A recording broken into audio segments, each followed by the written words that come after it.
Somewhere in southern Ethiopia, a boy is about to run across the backs of a line of bulls, 4 times, barefoot, with the hides greased so nothing grips. If he falls, he stays a boy for another year, but he is not the one to watch. Before he runs, the women of his family walk up to the men holding the switches and ask to be whipped. Then they ask again. If a man goes easy, they mock him until he does it properly. They are not being punished. They are buying something, and it will not be collected for years. Nobody writes any of it down. Nobody here has ever needed to.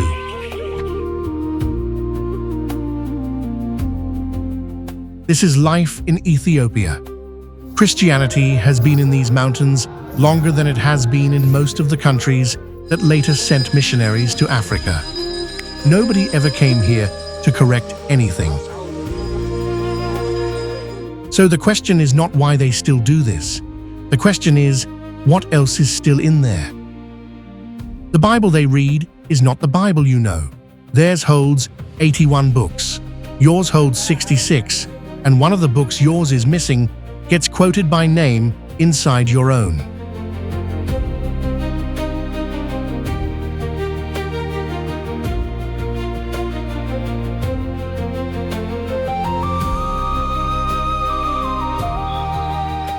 A day's drive north, a man sits inside a chapel he will never leave again. Not for a wedding, not for a funeral, not for his own family. He guards something only he is permitted to look at. In the east, there is a walled city that unlocks its gates after dark on purpose and waits for something to come in off the hills. And it is not 2026 here. The year has 13 months, and the one you are living in has not arrived yet. An army came here once to put a European line on the map. It was settled in a single day, and everything you have just seen depends on how that day went. Most of what you are about to see has already been explained to you by people who never asked anyone here. Subscribe and let us go and check.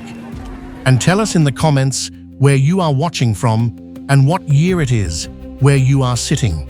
It will not be the same year here.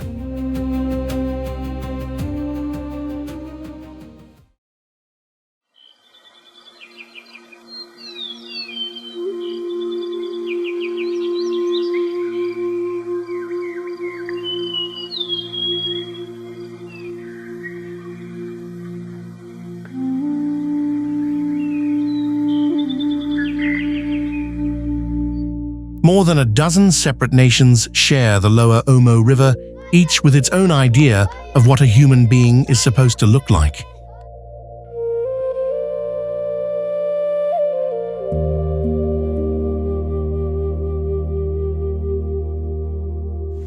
The smallest of them numbers somewhere over 1,000, not one village. The entire nation would not fill a village hall in most countries. They are called the Karo. And every morning, a Karo man reaches for 4 things: white chalk, yellow mineral rock, charcoal, and red ochre ground down to powder. There is no occasion, and the designs change from one day to the next. By the following evening, most of it has washed off. Nobody here is preserving anything. He is trying to look better than the man standing next to him, and he will have to do it again tomorrow.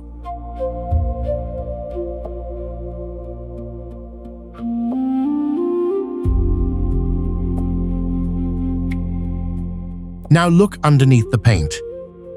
Some of those lines on his chest are not painted on. They are raised, cut open with a blade, and packed with ash, and left to heal proud of the skin. On a Karo man, those scars are a record of what he has killed, whether an enemy or an animal that would have killed him. His chest is a resume, and everyone in this valley can read it at a glance.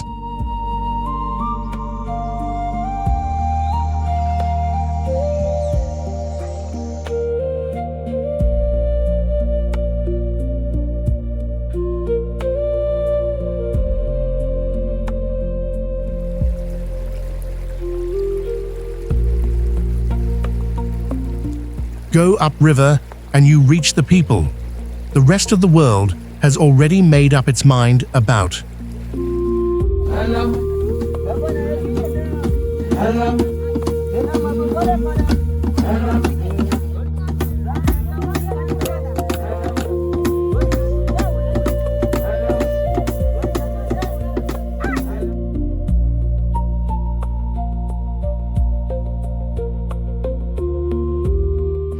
A Mursi woman wears a plate of fired clay in her lower lip.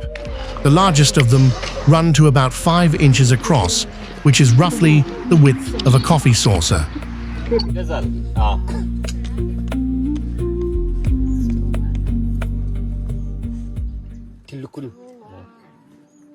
hurt them at all? There's like when they're young they start stretching. Yes.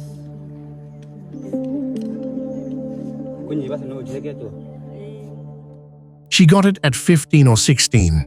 Her lower lip was cut, and a wooden plug set into the opening to hold it apart while the wound closed, which takes around 3 months. The stretching goes on for a long time after that. Here is where almost everyone gets it wrong, and the wrong version is the famous one. You have probably heard that the lip plate was invented to make women ugly so that slave traders would pass over them. It is a powerful story. It has been printed in guidebooks, broadcast in documentaries, and repeated by people who have stood in these villages themselves. The Mursi have never heard it. David Turton spent more years living among them than any outsider alive, and he went looking for that history. There is no elder who tells it. There is no song that carries it. The practice is not confined to Africa, and it is not confined to women. Senior men wear the same disc in the Amazon. The second explanation collapses just as quickly.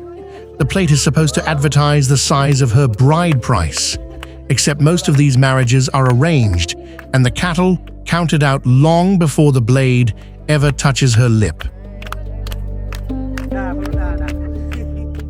So the honest answer is the untidy one.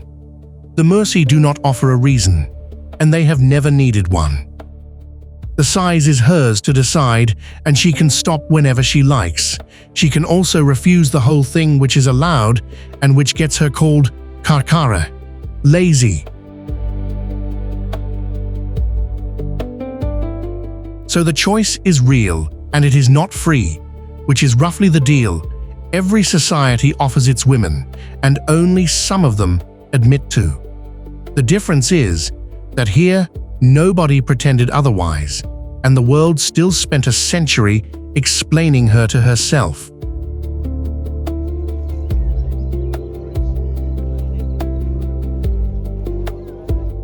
There is one more ceremony down here, and it is the one that will stay with you.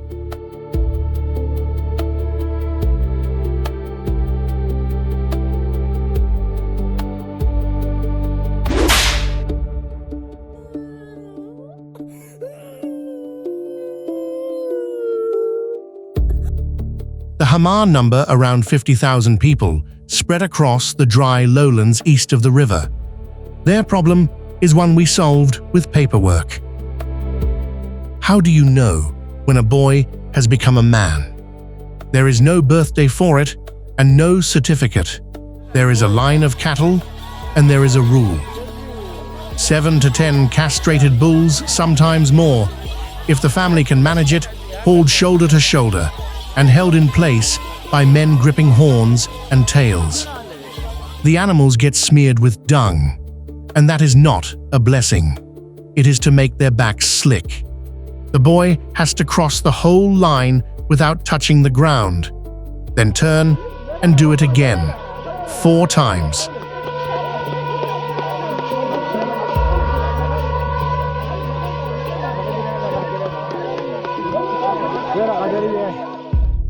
If he falls, nothing happens to him. No punishment, no disgrace. He waits a year and comes back.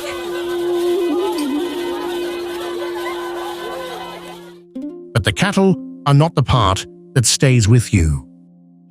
Before he jumps, the women of his family arrive, his sisters, his cousins, sometimes his mother. They blow horns and they sing, and then they walk up to the young men holding the switches and demand to be whipped. Not permit, demand.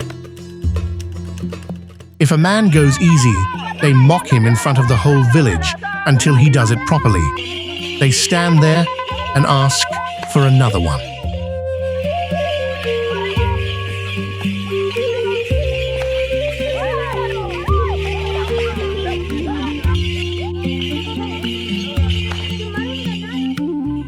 Watch that for 30 seconds, and you will be certain you understand exactly what you are looking at.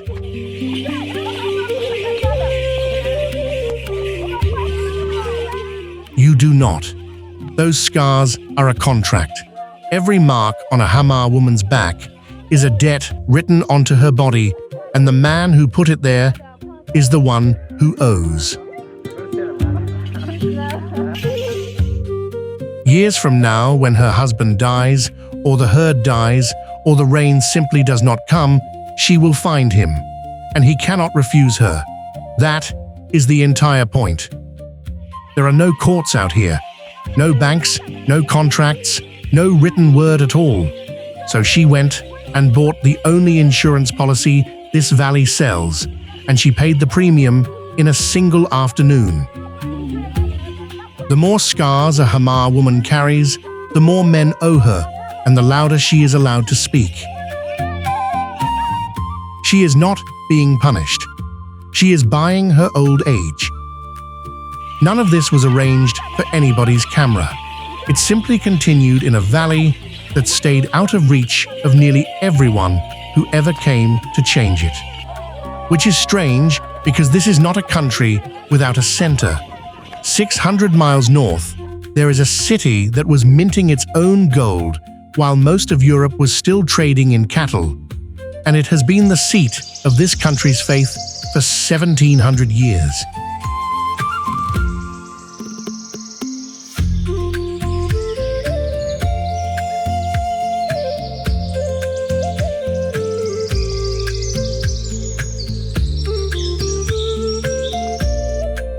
That is where the next answer is.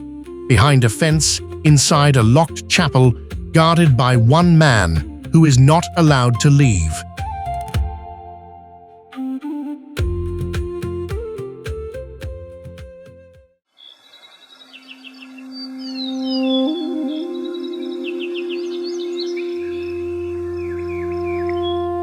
There is a fence in the northern city of Aksum. Behind the fence, a small chapel.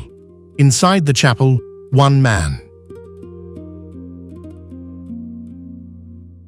He was chosen for the job, and once chosen, he does not leave. He is not permitted past the yard around that building, and he will name his own replacement on the day he dies. Pilgrims come to that fence in white robes to pray at a building they will never enter. Some have walked for days to stand at a wall, and not one of them expects to be let in. They are not praying at a relic of local history. They believe what is behind that wall is the Ark of the Covenant, the chest built to carry the stone tablets Moses brought down from the mountain.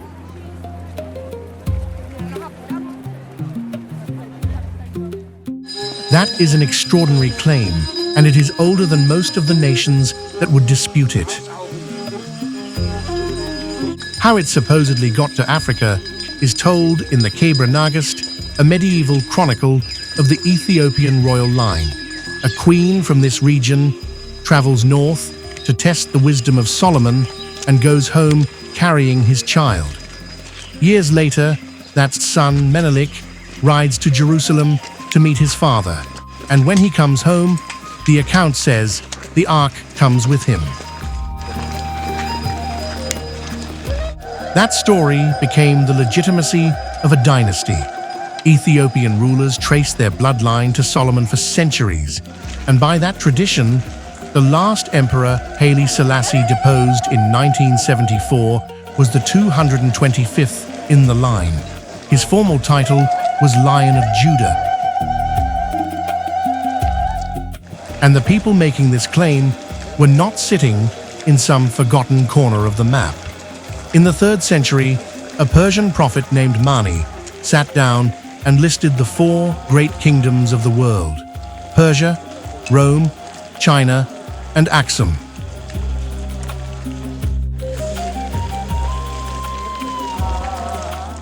Three of those names you learned in school. It minted its own gold at a time when only a handful of powers on Earth were doing that.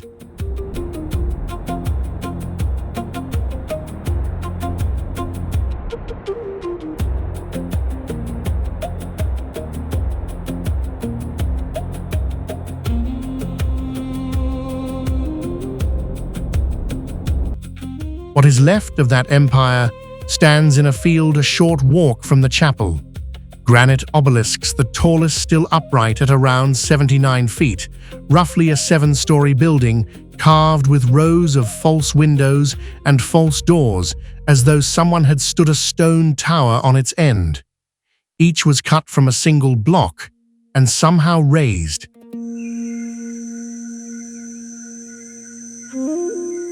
Nobody has ever proven what is inside that chapel. No archaeologist, no camera, no government. There is a fence, a guardian, and a claim. And that claim has now outlasted most of the countries currently on the map.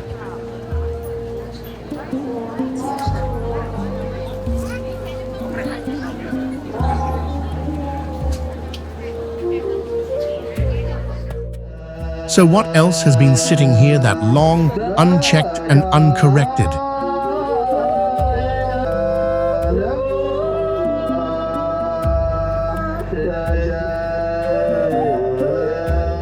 One answer you can hold in 2 hands.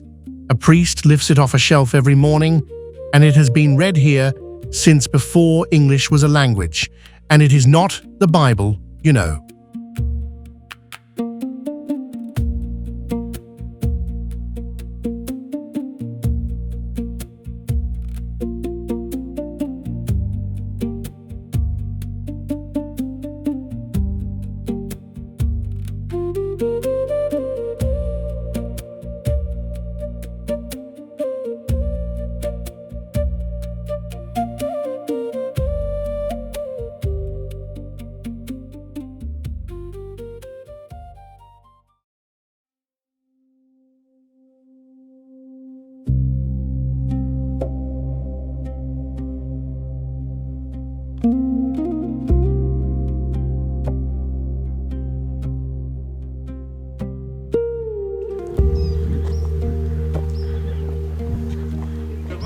Up a track, most vehicles cannot manage. In a monastery in the Northern Highlands, a priest lifts a book off a shelf with both arms. And it holds 81 books. Most Bibles in the English-speaking world hold 66.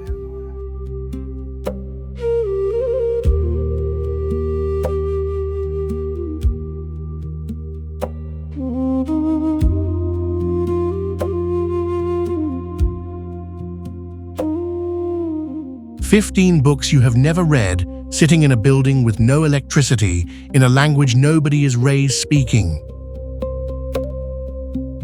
It is called Ge'ez. Walk into any Ethiopian Orthodox church at dawn, and you will hear it chanted by men who learned it the way their teachers did. The book itself is goatskin copied out by hand, the way every book here was.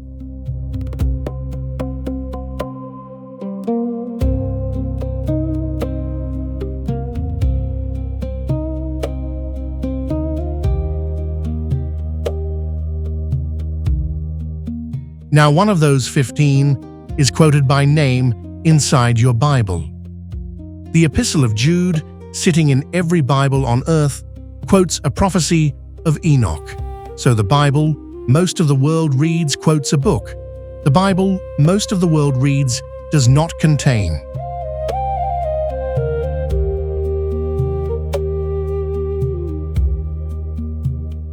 That book is the Book of Enoch, and it is strange writing by any standard. Angels called the Watchers come down to earth, take human wives, and father a race of giants. You can see them on church walls, here painted in rose wings and all. In Europe, the text vanished. For more than 1,000 years, scholars knew it only from second-hand references and assumed it was gone. Then, in the 1700s, a Scottish traveller came back from Ethiopia carrying complete copies. For Ethiopia, nothing had ever been lost. It had simply never stopped reading the book. And in another monastery near Adwa sit the Garima Gospels, 2 volumes still bound the paint on the portraits of the evangelists, still holding its color. The monks there have always said those books go back to about the year 500. Western scholars looked at the handwriting and put them 6 centuries later.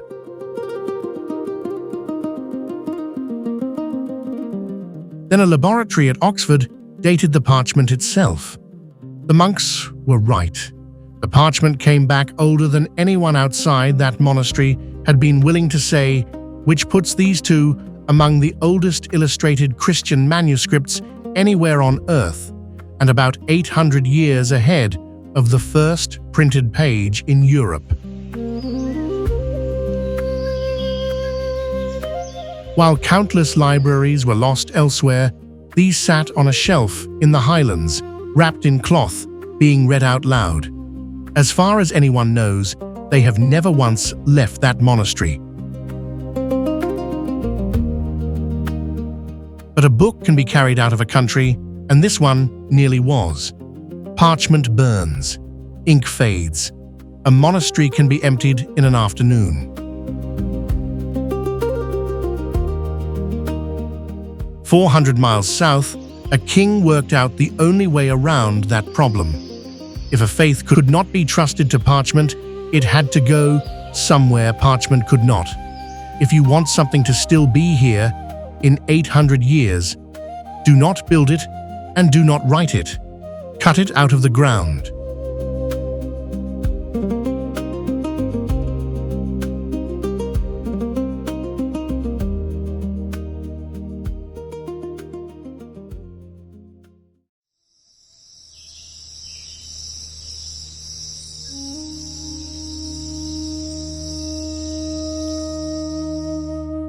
You can walk across the roof of one of these churches without realizing there is a church underneath you.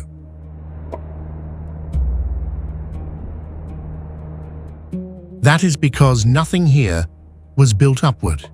No blocks were stacked. No mortar was mixed. Everything you are looking at was made by taking rock away.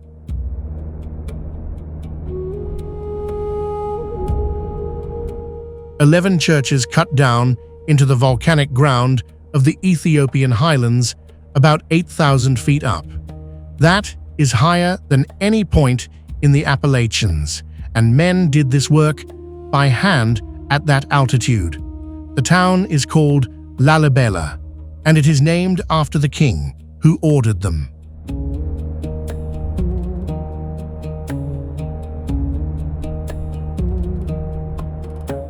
He ruled in the 12th century at a point when Jerusalem was becoming increasingly difficult for Ethiopian pilgrims to reach. So he decided to bring Jerusalem here instead. The river running through town was renamed the Jordan. You can still see how it was done because the evidence is standing in front of you. Look at the deep trench running all the way around the building. That trench came first cut to free a single block of stone from the bedrock, and that block became the church. The rest of the work went inward through the top, hollowing out the entire interior from the same unbroken piece. There is no undo. Crack a pillar and you cannot glue it back. a courtyard of everything, in every compound.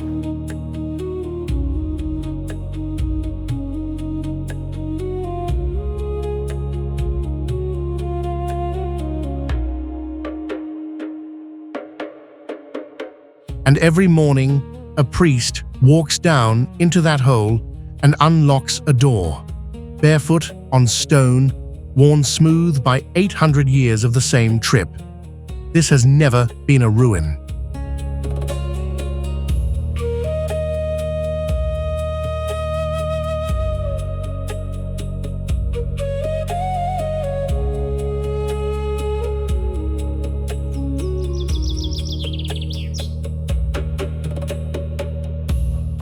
The most famous of them is Beit Georgis, the House of St. George, a cross cut roughly 40 feet straight down, which is a 4-story building standing at the bottom of a hole. Its roof sits level with the ground, so the first thing you see is the top of a building.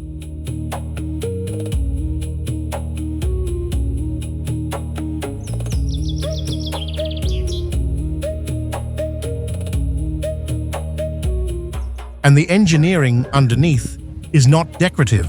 Trenches and channels move rainwater away from the stone. 800 years of highland rainy seasons and the churches have not flooded. Tunnels link one church to the next. One passage is completely dark from end to end, walked in silence, meant to represent the passage through death.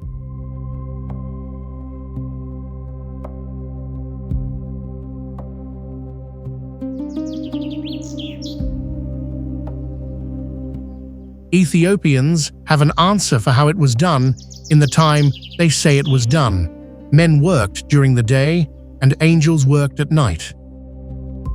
Whatever you make of that, the scale is not in dispute. Something on the order of 100,000 tons of rock came out of that hillside, all of it lifted out by hand, and exactly how it was cleared remains uncertain.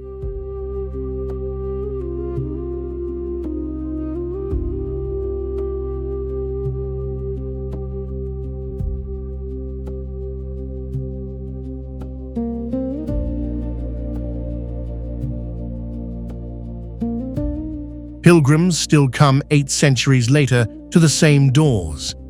Some of them walk for days to get here.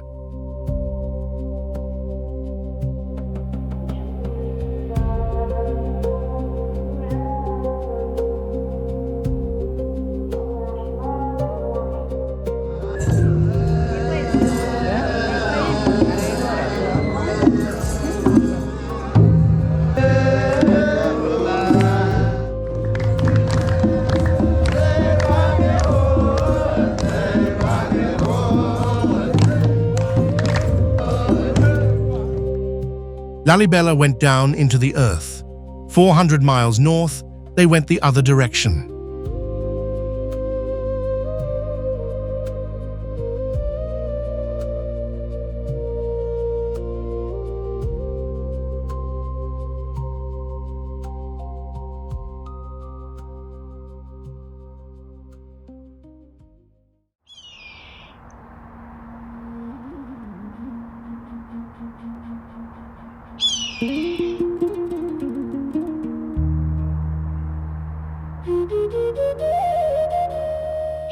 The last part of the climb has to be done barefoot. There is no rope and no stairway. The route up runs along a bare sandstone pinnacle in the Blue Mountains of Tigray, and it is made of handholds and footholds chipped into the rock generations ago.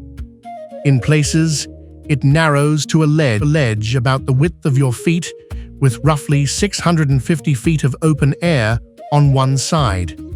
That is a 60-story building straight down with nothing to hold. Partway up the path passes an open grave. The remains of priests who served here are laid in a hollow in the rock in the open air, so anyone climbing goes past them. They made this climb too for most of their lives.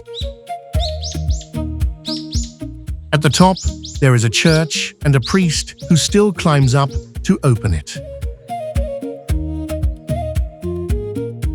It is called Abuna Yamata Gu, hollowed into the cliff face and not much bigger than a large room.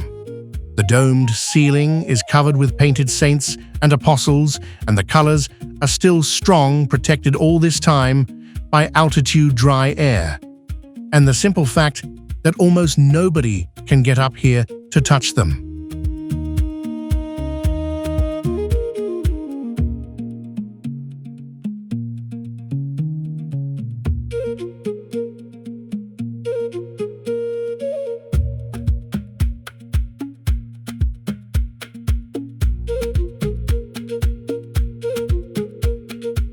The villagers come too for baptisms and for funerals, carrying what needs to be carried. Tigray has more than 100 rock churches like this, the densest concentration of them anywhere on Earth.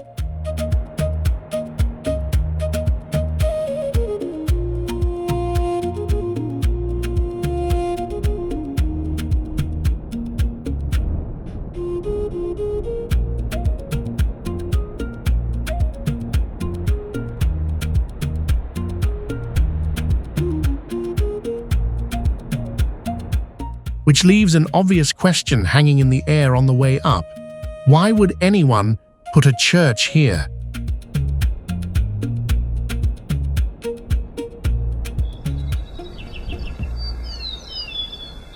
Ask a priest and you get a practical answer. Up here, you are nearer to heaven, and a place this hard to reach has survived a great many centuries of trouble down on the plain.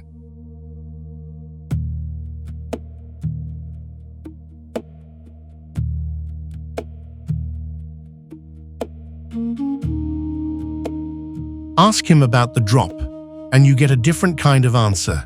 Nobody has ever fallen from this route, not because it is safe, because the saint who cut this church out of the rock catches anyone who slips and puts them back on the ledge. That is what the man opening the door believes, and he has made the climb more times than he can count.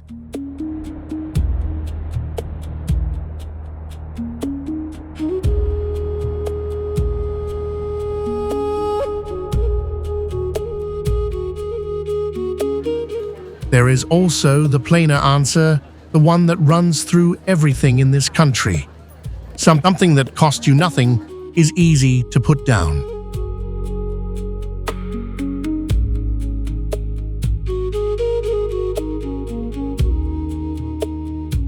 Most days in Ethiopia involve no climbing at all. The thing that actually happens every day sits on the floor of an ordinary house around a small fire, and nobody is allowed to rush it.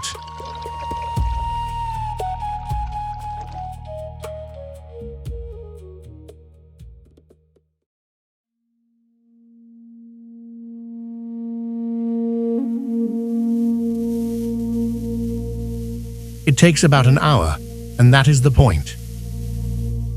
Incense on the coals, and the room starts to smell like a church because it is the same resin the priests burn. The beans go on the fire green and raw, and the pan is carried around so everyone can lean in and take the smoke.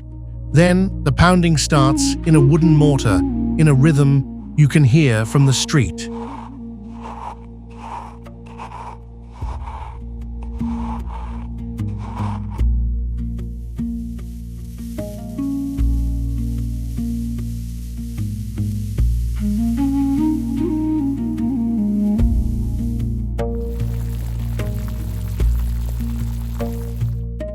The pot is a jabina, round clay body-long neck poured from a height in one continuous line into small cups with no handles. 3 rounds, a bowl the strongest, Tana, and bereka, which means blessing. Nobody in that room is doing this for the caffeine. An hour is a long time to spend on a drink, and the hour is the product. This is the block of the day when people sit down facing each other and talk, and the ritual exists to hold that time open.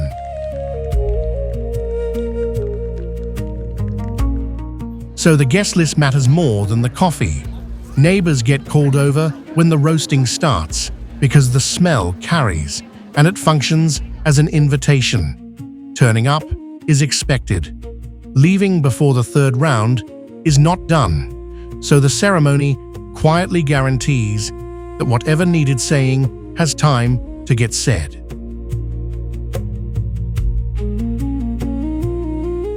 If that is the kind of thing you want more of, subscribe. We are barely halfway, and this country gets stranger from here.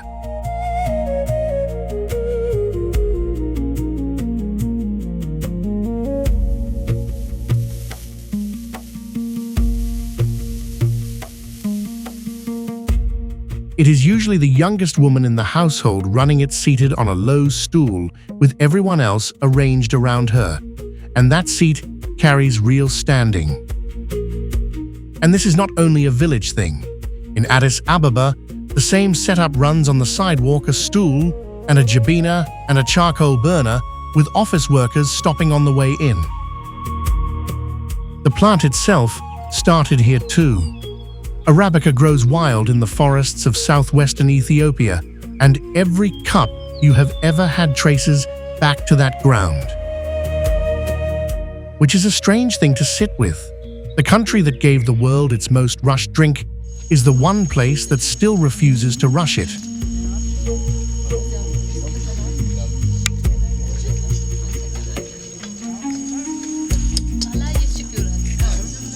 And when the cups are cleared, the same floor gets used for the other thing that happens in this house every single day.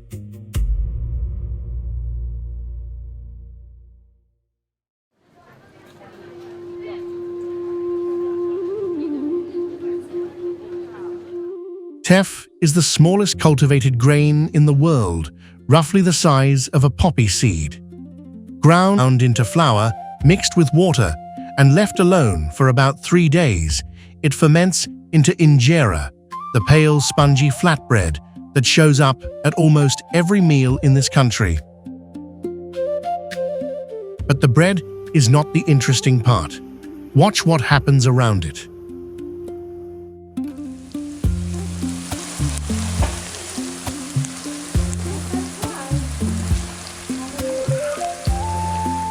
One sheet goes down on a round tray. The stews are ladled straight onto it. No plates are set out, no forks are handed round, and nothing is divided up.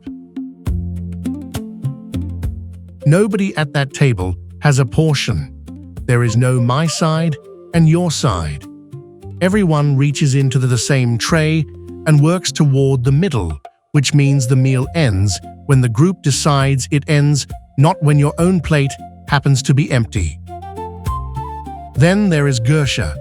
You tear off a piece of injera, load it with food, and put it directly into someone else's mouth with your hand. Not onto their plate, into their mouth. It is done for family, for guests, for someone you want to honor. And the bigger the mouthful, the stronger the gesture. You can turn it down. You will feel it.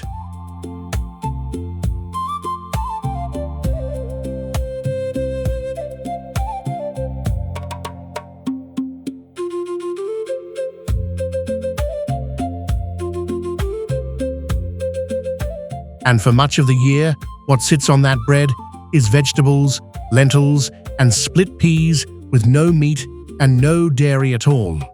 That is not a health trend. Orthodox Ethiopians fast for a large share of the year, and the church decides which days.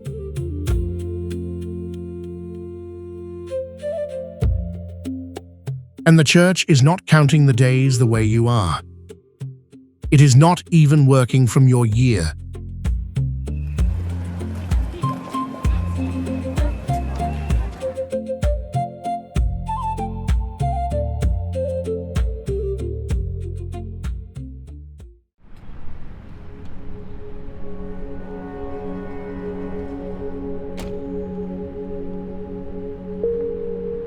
Agree to meet someone in Addis Ababa at 3 o'clock, and there is a decent chance one of you will show up 6 hours late.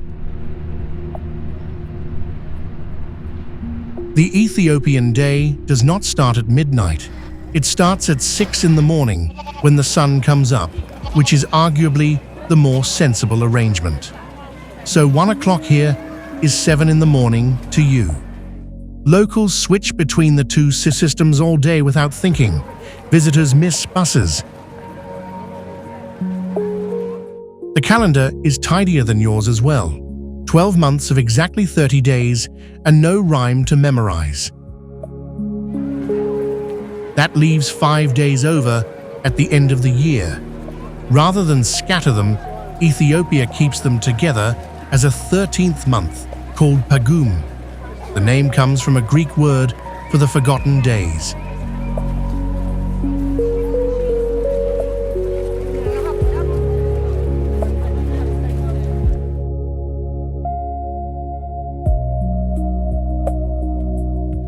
New Year falls in September. And the year itself sits 7 to 8 years behind the one on your phone because the church here worked out the date of Christ differently. Why nobody ever made them change it is a question this country answers at the very end.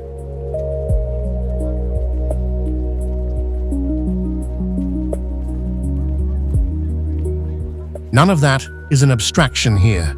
It decides what day you fast, what day you marry, and what day the whole country stops. The biggest of those days arrives in the middle of January.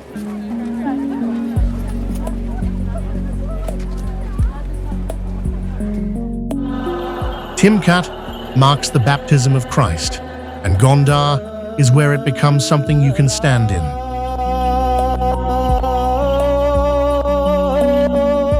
This was the imperial capital in the 1600s, and the stone castles the emperors left behind still look down over the town. Below them sits a walled pool, built as a royal bath, empty and dry for most of the year. Once a year, it is filled.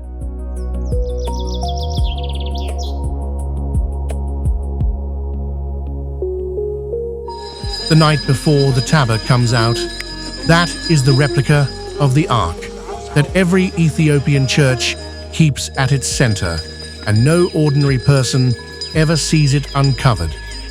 It is wrapped in heavy cloth and carried on a priest's head under an embroidered umbrella out through the doors and into the street. And the town follows it. Drums and the shake of the sistrum and chanting that does not stop.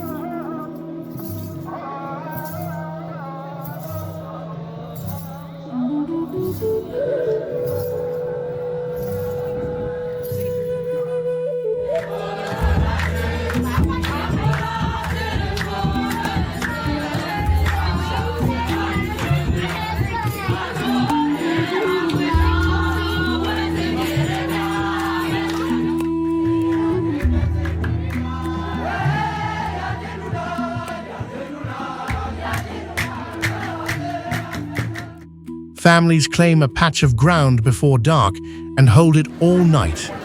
Children sleep against their fathers on the stone, a few feet from a covered object nobody is allowed to look at. At dawn, the water is blessed. Then, thousands of people go into the pool, not to watch.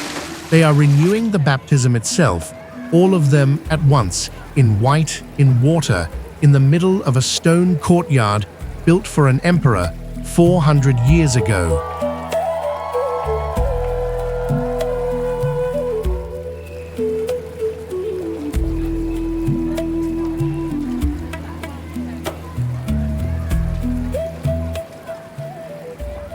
Every one of them knows exactly what day it is.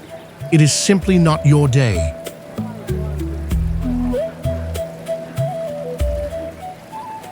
That is one half of this country. The other half prays somewhere else entirely.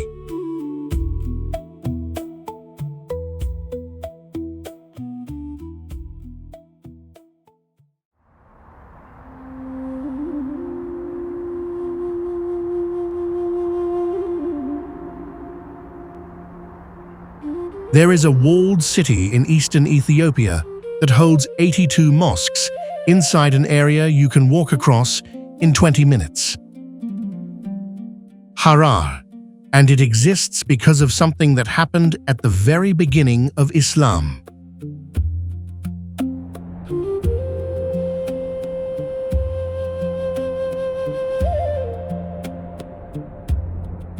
When the first followers of the Prophet Muhammad were being persecuted in Mecca, a group of them crossed the Red Sea and asked for protection from the Christian king of Aksum. He gave it. They were allowed to stay, to pray, and to keep their faith. And that episode is remembered across the Muslim world as the first migration.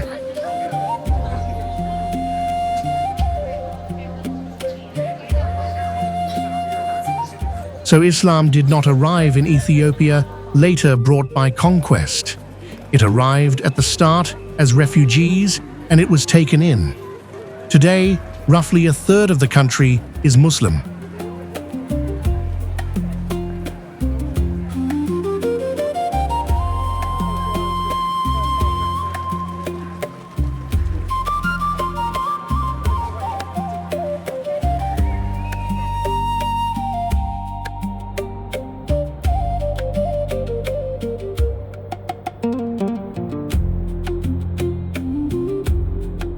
The old town sits inside a stone wall with 5 gates, and the streets behind it are not built for vehicles.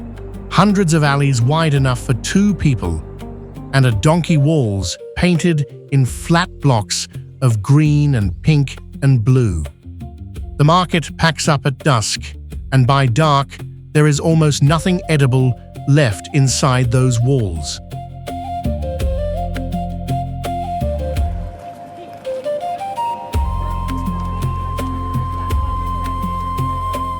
Which is when something comes down out of the hills for it.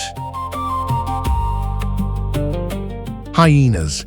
Spotted hyenas the size of a large dog, but built heavier with a bite strong enough to crush bone. They come in from the hills the way they have for generations and slip through gaps in the old wall to clean up whatever the city leaves out.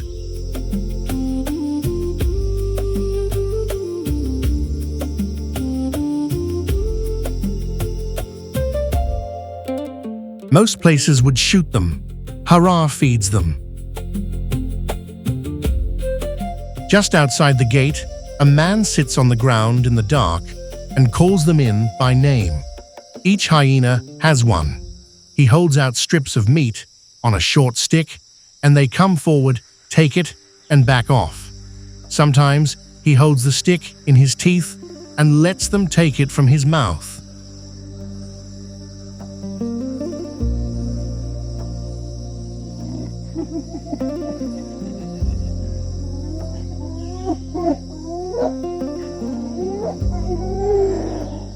The families who do this have been doing it for generations, and the story goes back to a famine when the hyenas were fed to keep them off the livestock and the people.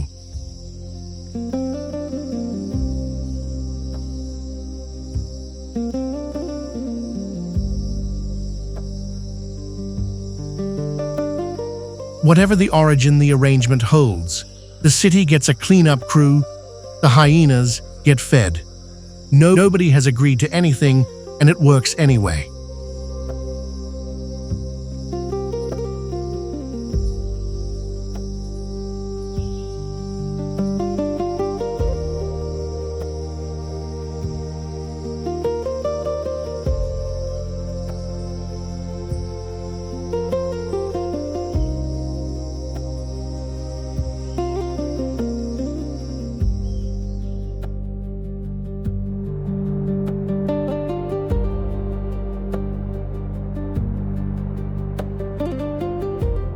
Harar ran itself for centuries, an independent emirate with its own rulers and its own currency until an Ethiopian emperor took it in the 1880s.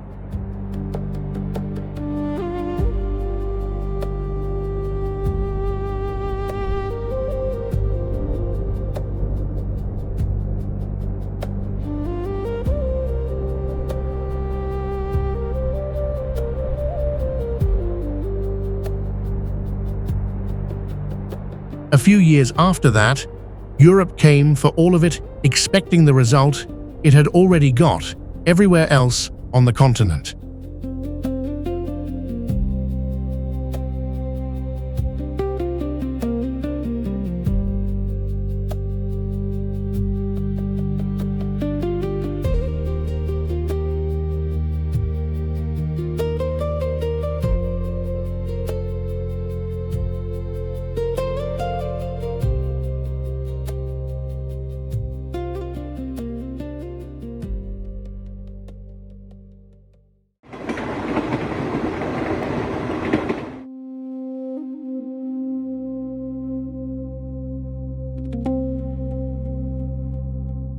The war that kept this country free started with one word. In 1889, Ethiopia and Italy signed a treaty written in two languages.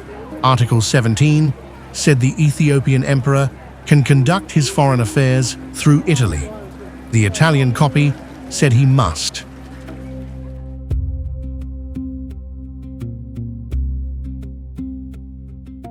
That was the whole difference. In the Italian reading, Ethiopia had just become a protectorate, and Rome announced it to the rest of Europe.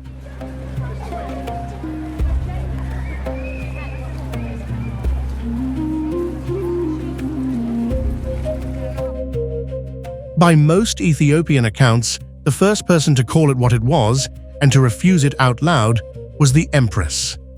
Taitu Betul pushed her husband and the men around him to stand.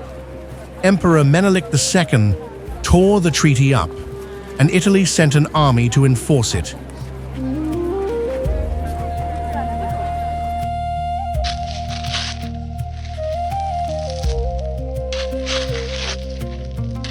They met at Adwa in 1896, and the Italian army was broken in a day.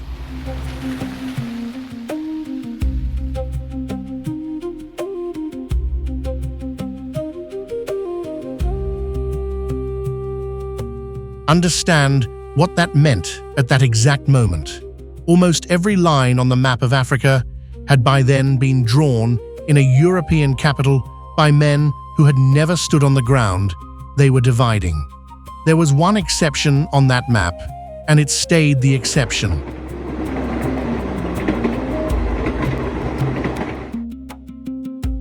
Italy came back in 1935 under Mussolini with aircraft and poison gas, and held the capital for 5 years. But fighters known as the Arbegnok never stopped, and by 1941, the occupation was over. 5 years is an occupation. It is not a colony, and it does not give a country a before and an after.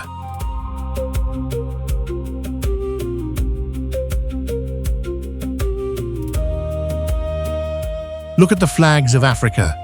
Ethiopia's is green, yellow, and red, and as colonies across the continent won their independence, one after another took those same 3 colors. They were pointing at the country that had held. There is a smaller version of that story, and it is the one people remember.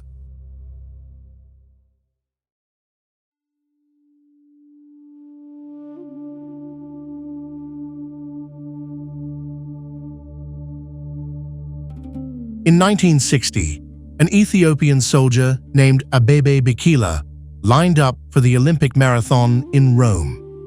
The shoes he had been given did not fit, so he ran without them, barefoot through the streets of the country that had occupied his own 24 years earlier.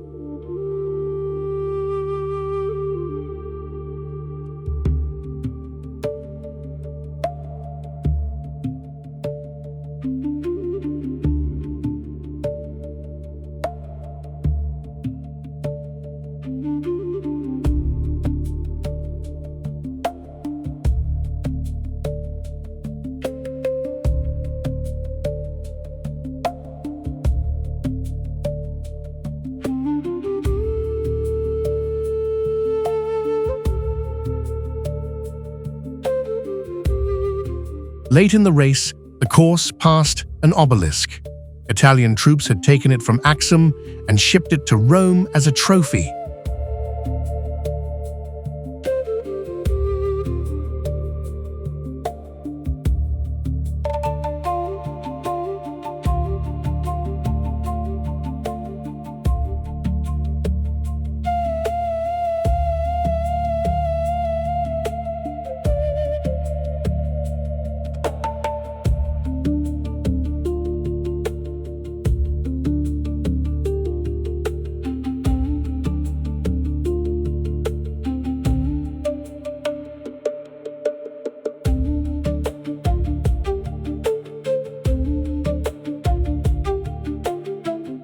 He ran past it, and he won in a world record, and it was the first Olympic gold ever won by an athlete from sub-Saharan Africa.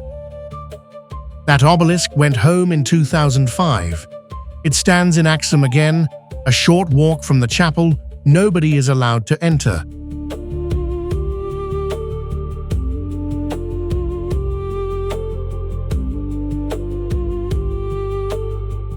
And that is the answer to the question left open earlier.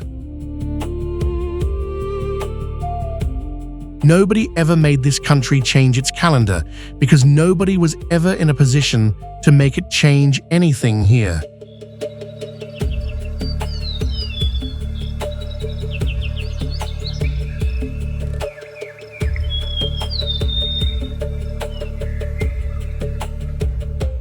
That is why the Ark is still behind that fence, why the book on that shelf still holds 81, why a boy still crosses a line of bulls before anyone will call him a man, and why the year on the wall is not the year on your phone.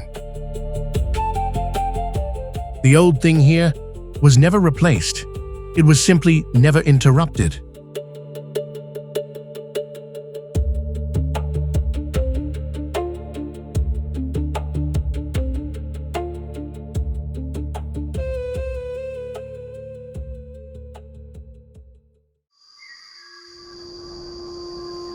Most countries carry a before and an after. A date when somebody else arrived, the rules changed, and everything older than that date got moved into a museum. Ethiopia never got that date. So nothing here had to be rescued because nothing was ever close to being replaced. A priest chants in a language nobody is raised speaking, and 2 streets away, a runner is training for an Olympic final. Neither one is being preserved. Both are just Tuesday. Tomorrow, before the light comes up, the roads of the capital will fill with people running. And it will still not be the year you think it is.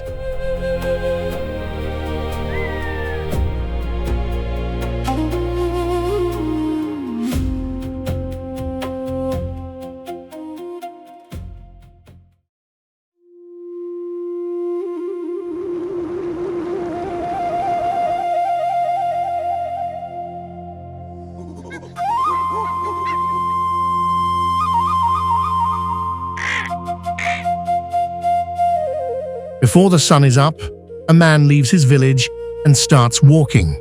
2 hours out, onto a plain of salt, because the coolest part of the day is the only part he can work in.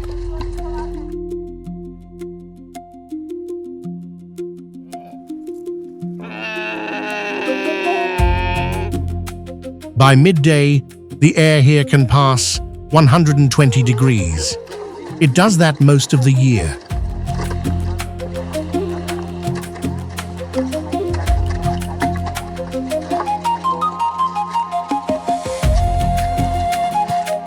This is the Danakil Depression in northern Ethiopia, around 400 feet below sea level and still sinking. The pools are yellow and green and close to boiling.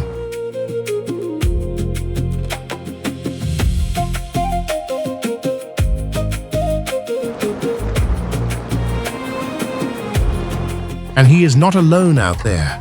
Around 1,000 donkeys and 2,000 camels gather at the edge of that plain every day, waiting to be loaded on a trade route older than most countries.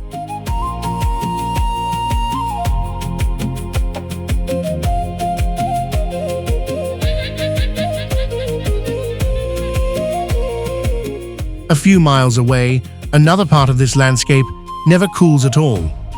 There is a lake of fire out there that has been burning without a break since 1906.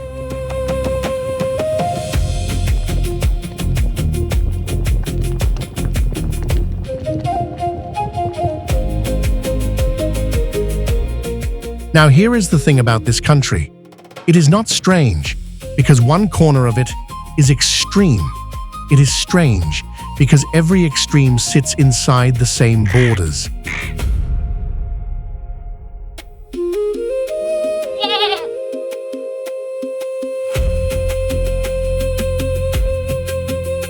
Cross a few hundred miles, and the ground climbs to almost 15,000 feet, into mountains they call the Roof of Africa, where the earth freezes overnight.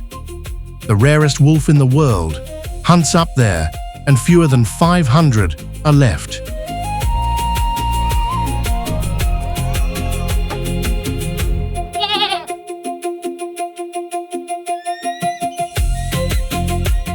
Ground too hot to stand on at one end, frost and thin air at the other. Both belong to the same country.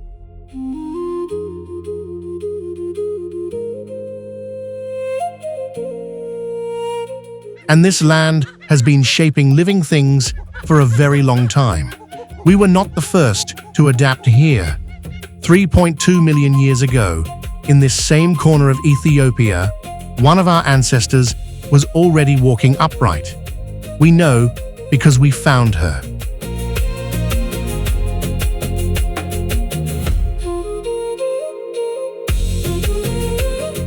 So why is that man still walking out onto the salt every morning? And why does a place this hostile keep producing life?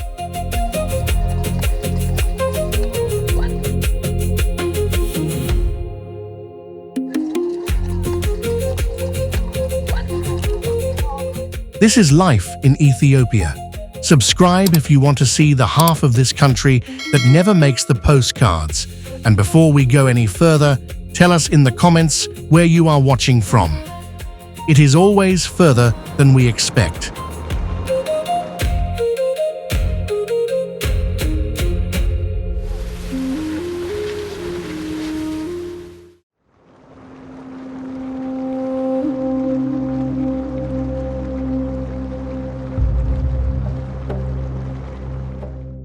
Stand on the floor of the Danakil Depression, and you are about 400 feet below the level of the sea. Not in a canyon, not underground. This is open sky and flat horizon, and the sea is simply higher than you are.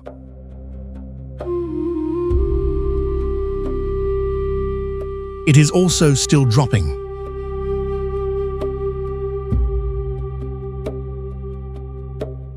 Three tectonic plates meet here, pulling the land apart a little more every year. Geologists think that millions of years from now, the Red Sea may eventually flood this entire basin.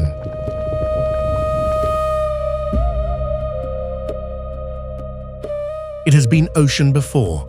This was once part of the Red Sea. When the water evaporated, it left behind a salt bed hundreds of feet thick, in places stretching white to the horizon.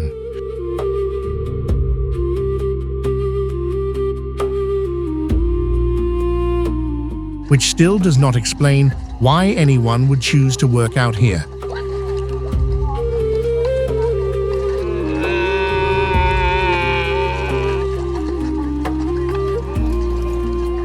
Because this is not just hot and empty.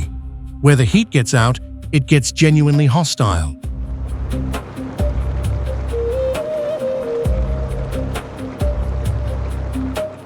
At Dalol, magma sits close enough to the surface to cook groundwater from below. That water rises through the salt, picking up sulfur, iron, and copper on the way, and comes out the top in colors that look artificial.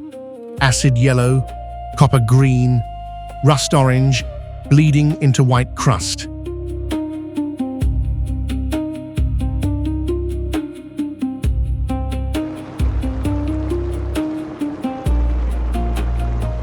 Those pools are not warm. Many are close to boiling, and some are as acidic as battery acid, strong enough to cause severe chemical burns in seconds.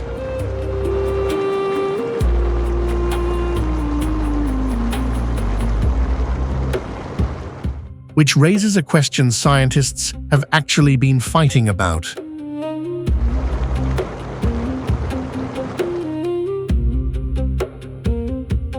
Can anything live in that?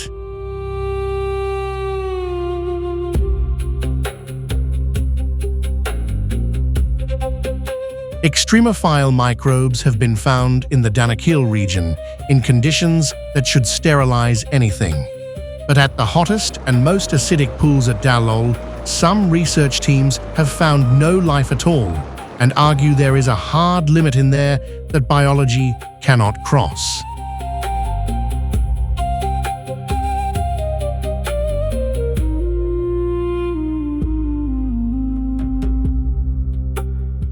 That is why NASA studies places like this. If anything can survive here, something like it might survive on Mars.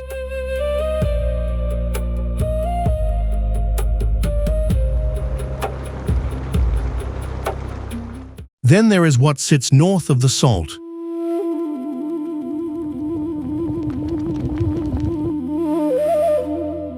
Erta Ale is a low black shield volcano with an open lava lake in its crater.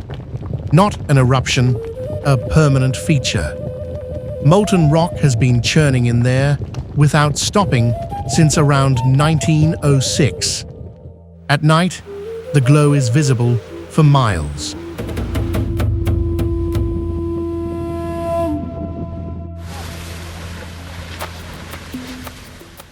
So this is the picture.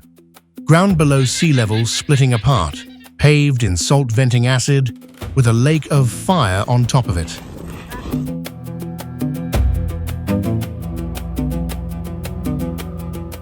And people work here every day.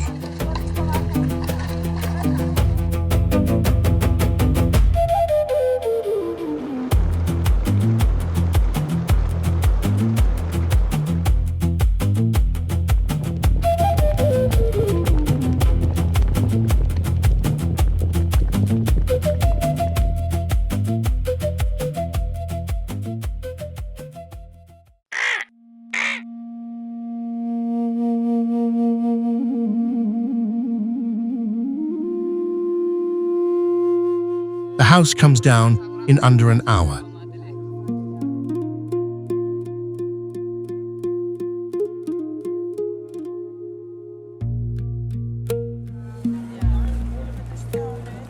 Bent sticks pulled from the ground, woven mats rolled and tied, the whole frame folded and loaded onto a camel. By afternoon, it is standing again somewhere else, and it is the same house.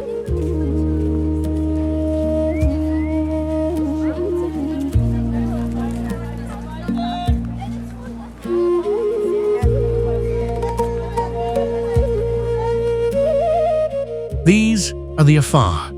Their territory spreads across a triangle of land that now sits inside 3 countries, and well over 1 million of them live on the Ethiopian side. They move because their wealth moves. Camels, goats, and cattle follow the rain, so a family that cannot pack quickly is a family in trouble.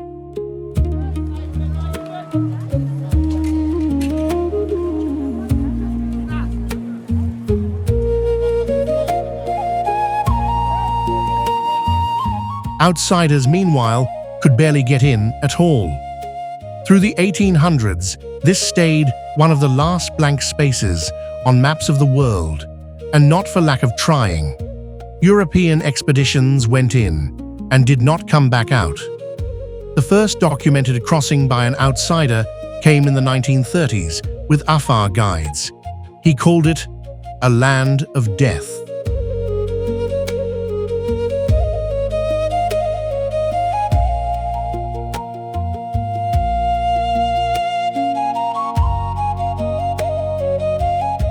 But that is a visitor's word for it. For the Afar, it is where the water is, if you know the ground. And that white plain out there is not empty. It is the reason anybody lives here at all.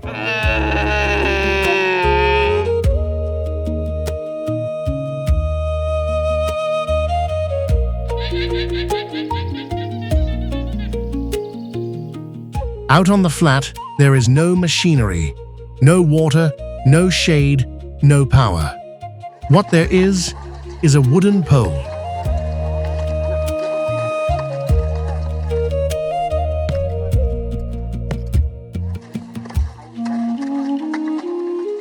A man drives it under the salt crust and leans until a slab breaks free.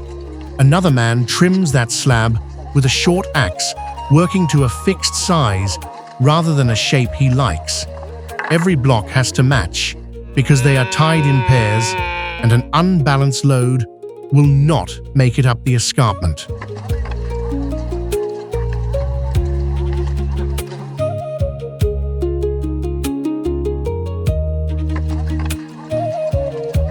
Cutting starts before dawn and stops in the early afternoon when the heat stops being a discomfort and becomes a safety problem.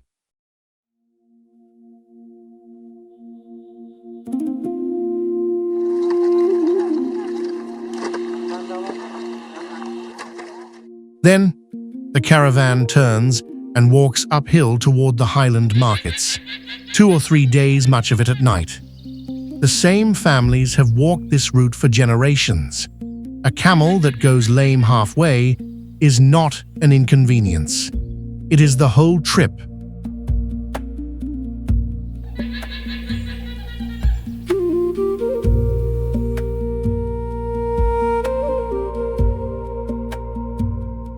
Now, why go to that much trouble for salt?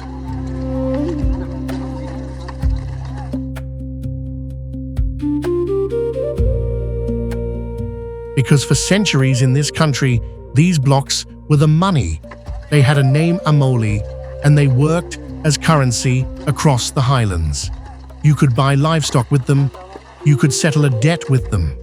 A chipped block was worth less, the same way a clipped coin is worth less.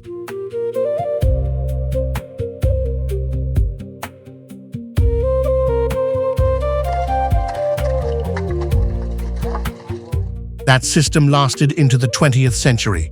It is gone now, but the caravans are not.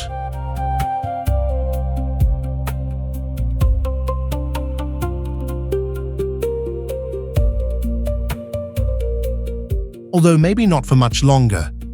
The asphalt is coming, and a truck does, in a few hours, what a camel does in 3 days.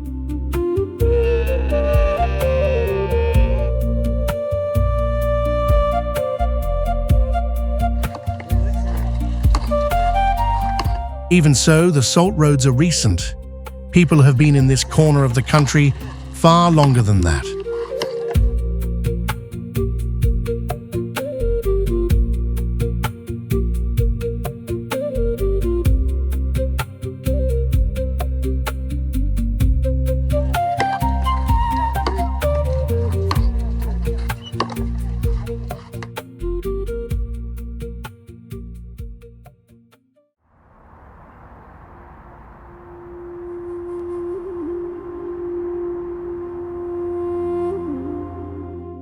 Ethiopians do not call her Lucy. They call her Dinky Nesh, which in Amharic means you are marvelous.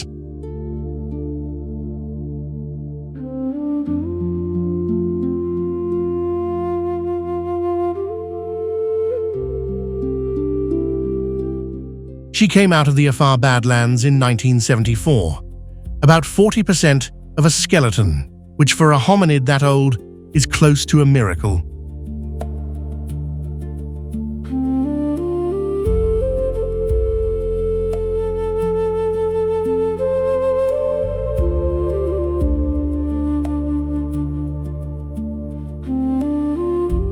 And she changed what scientists thought they knew. Her brain was still small, but she was already walking upright.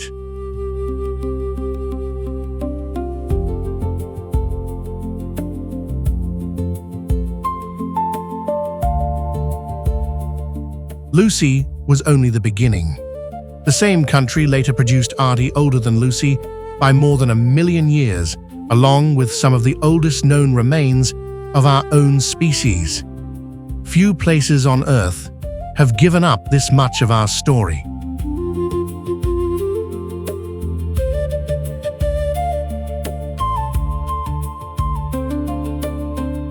Although the ground they walked on was greener than what you just saw, 3,000,000 years ago, there were lakes, woodland, and grazing animals where the salt flats now run to the horizon.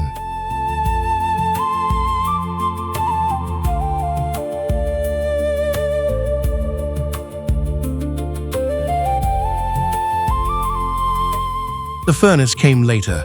Life adapted, and it never really left.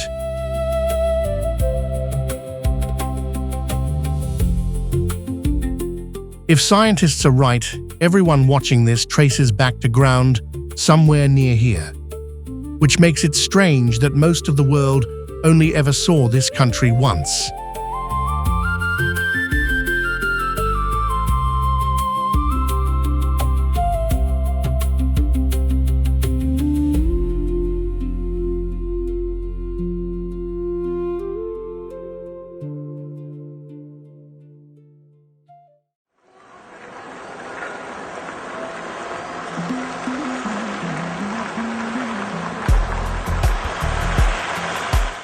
For much of the world, Ethiopia arrived as 30 seconds of television.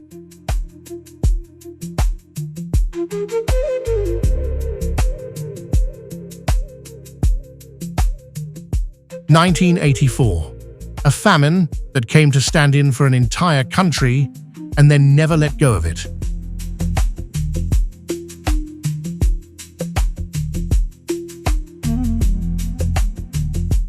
The famine was real, and it killed on a scale nobody should minimize.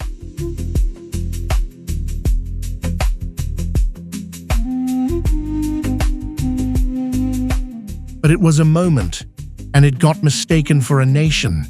That footage is now more than 40 years old, and the person stepping off the light rail in Addis Ababa this morning is not living inside it.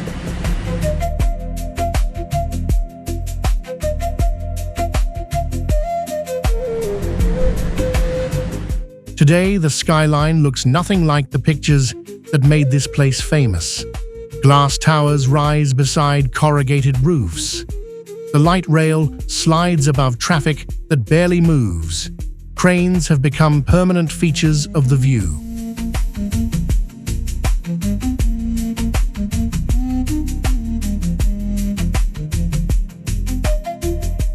The city was founded in the 1880s, and the name came from the Empress Taitu Betul, who called it the New Flower.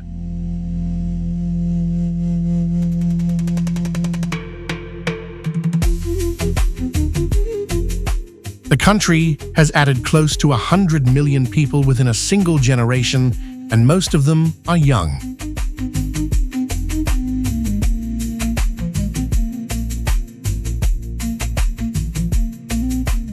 In the middle of the city sits Mercato. You could spend an entire day walking it and still not reach every corner. If something is bought or sold in Ethiopia, there is a fair chance it moves through here first.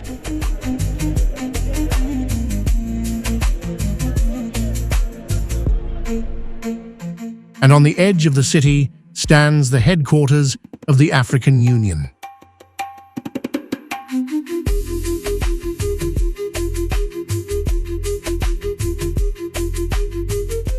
But the city is changing fast, and the land beyond it is changing very slowly.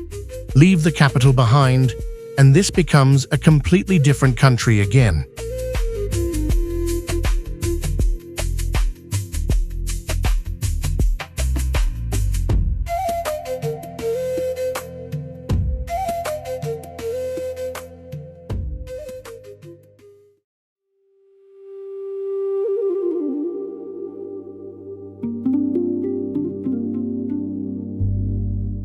There is a wall in northern Ethiopia about 20 miles long, and in places The drop is a mile straight down.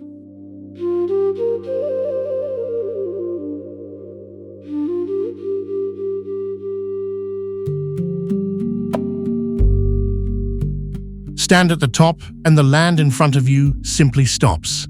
Below that edge is open air, then cloud, then farmland, so far down it looks like a map.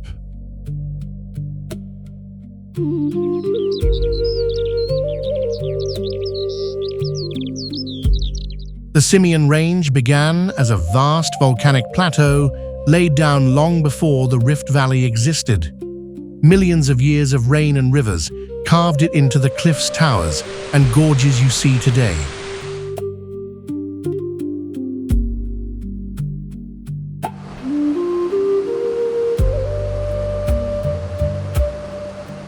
At the high end is Ras Dashen, close to 15,000 feet, the tallest mountain in the country. Up here, the air runs thin and the ground freezes most nights.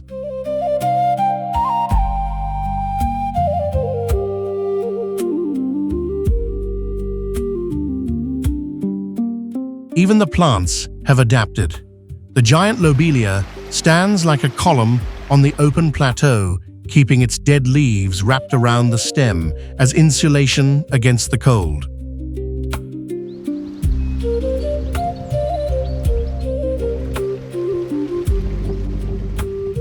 And people live inside this, not at the edge of it, in it. Villages sit on the plateau, and barley and wheat are grown at altitudes where most crops would fail, on terraces cut into slopes that fall away into nothing.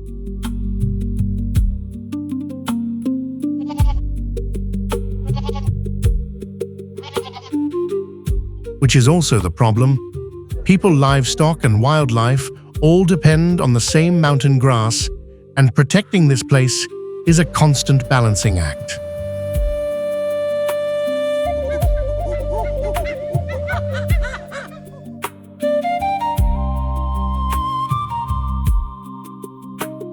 Because isolation up here did something remarkable. It produced animals that exist nowhere else on the planet.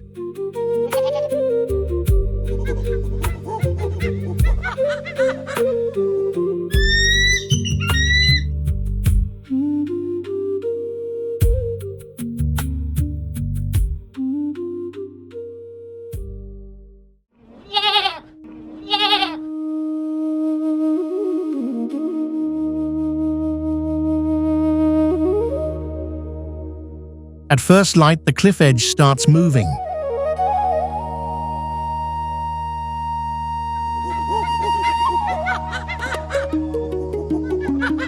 Geladas sleep on ledges partway down the escarpment, out of reach of anything that hunts at night, and at dawn, they climb back up over the lip and onto the grass. Not a few of them. Herds here can run into the hundreds. They have been climbing down to those same ledges since before anybody anywhere had built a city.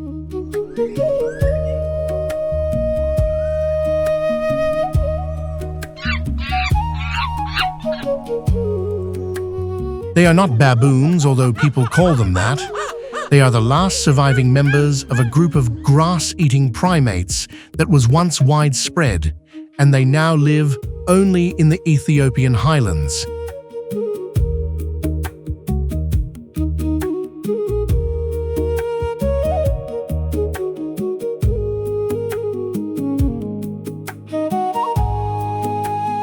Grass gives back very little energy, so a gelada spends most of the day feeding, moving slowly across the plateau, one handful at a time.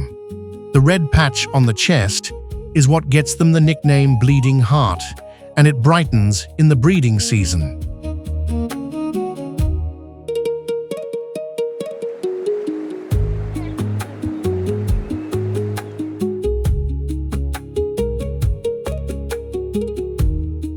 And the females run the place. A unit has one breeding male and several related females, but the males come and go. If the group decides he is not worth keeping, he is replaced.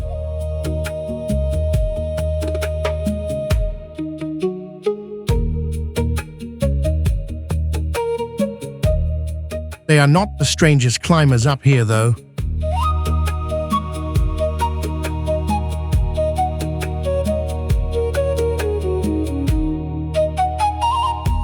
Higher on the cliffs is an animal that exists in Simien and nowhere else on Earth. The Walia ibex with horns that curve back over its shoulders. Watching one move feels wrong.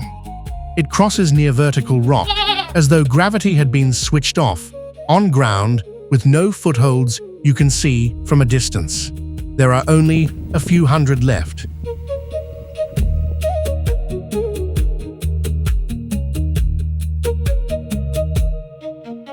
And neither of them is the animal that decides what happens to the dead up here.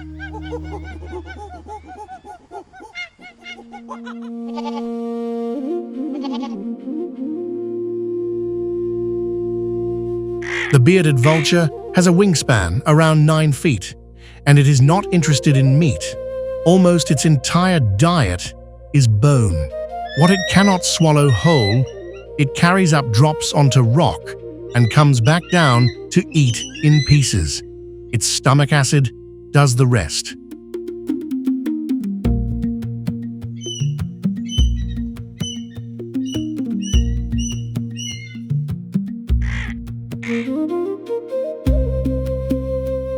It is also the only bird known to die itself.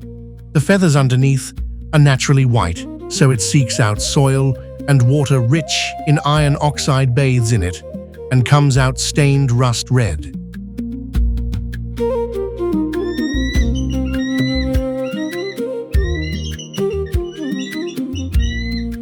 After all, that nobody has settled why it does it.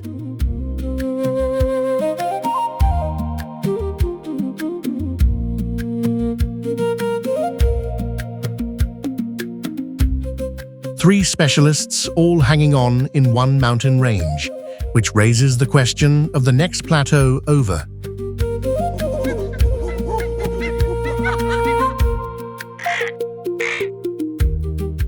Because the rarest one is not up here.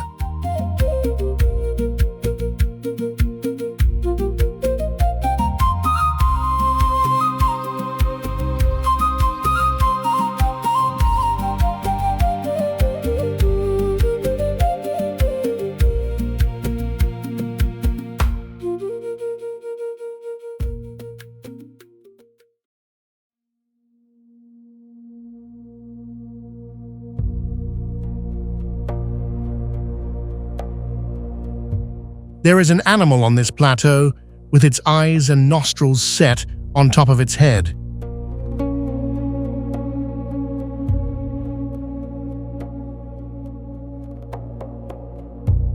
The giant mole rat lives almost entirely underground and surfaces for about 20 minutes a day, pushing just the top of its skull out first, like a periscope. The whole world population lives on one plateau in the Bale Mountains and nowhere else.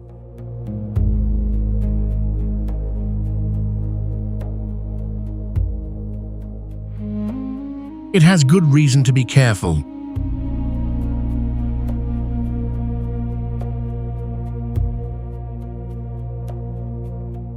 Because something out on that grass is waiting for those 20 minutes.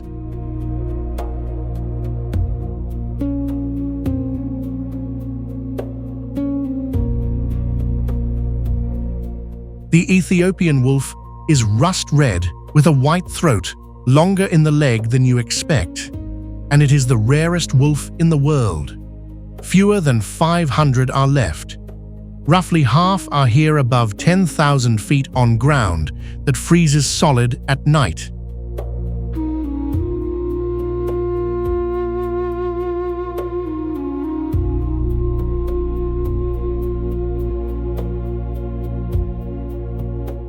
It lives in packs, but unlike almost every other wild dog, it hunts alone, and it hunts in daylight, because daylight is the only time its prey is up.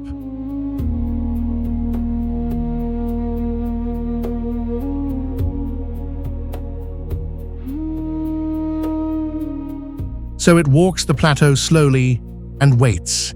Every step matters. The mole rat cannot see well, but it feels a vibration through the ground. One careless footfall and lunch is gone.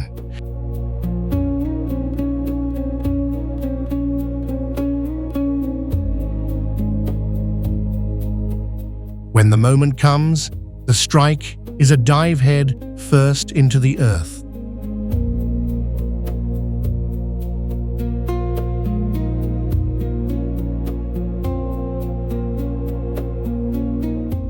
Shepherds graze flocks across the same ground. The wolves walk straight through them without touching a sheep. They are specialists, and a sheep is not what they came for.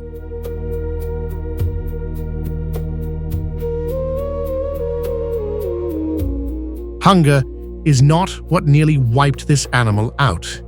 Village dogs did. Rabies and distemper have swept these mountains again and again, killing off large parts of the population in weeks. Teams now race to vaccinate the wolves ahead of the next outbreak.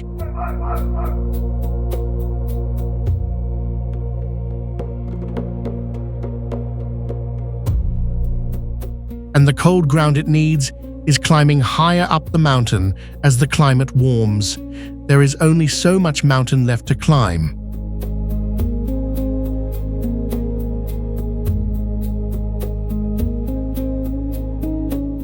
Then researchers saw something nobody expected.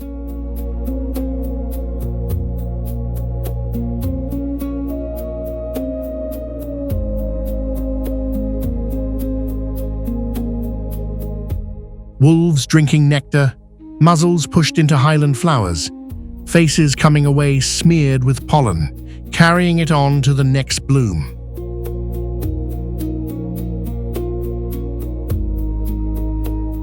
It may be the first large carnivore ever seen helping to pollinate flowers.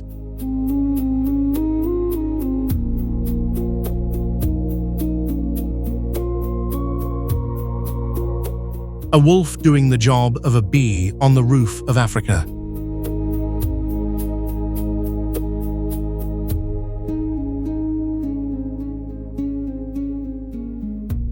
Come down off the high ground though, and the survivors get much harder to find.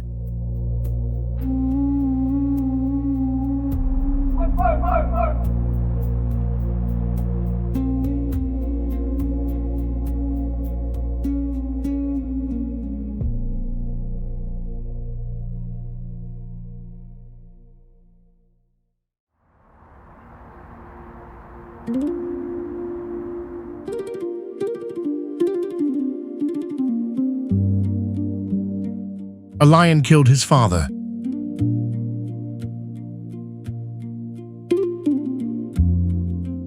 The man was a professional hunter.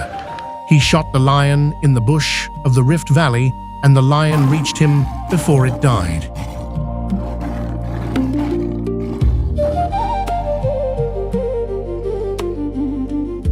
His son was 9.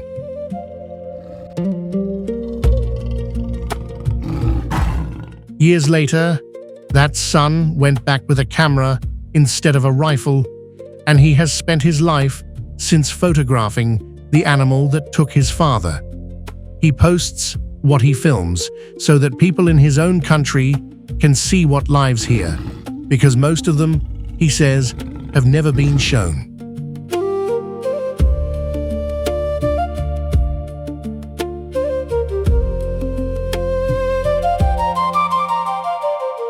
And the lions he is filming are not ordinary lions.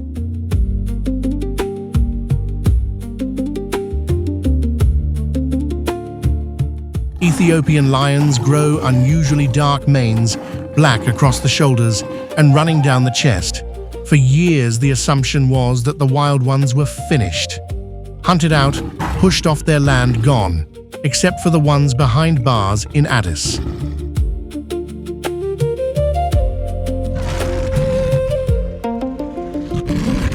Then, in 2016, a survey went into a stretch of country in the northwest that almost nobody had bothered to check.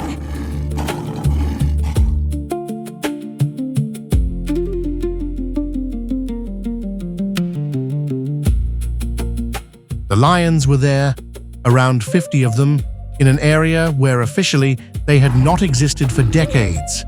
No new population had appeared. They had simply been living there the whole time in a place nobody was looking.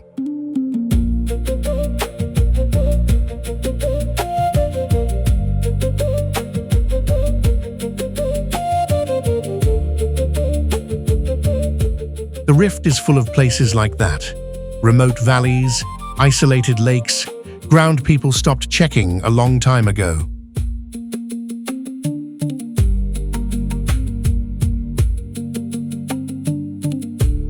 It runs for thousands of miles down the length of eastern Africa, and where it crosses Ethiopia, it fills with a chain of lakes.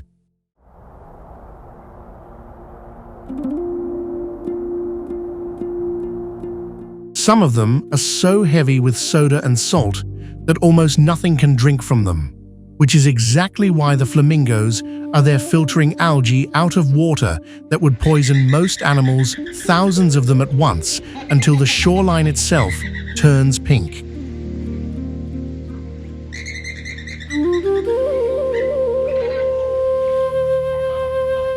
Lake Chamo holds some of the largest Nile crocodiles left anywhere. On the sandbanks, they lie almost shoulder to shoulder, motionless mouths open until one of them decides to move.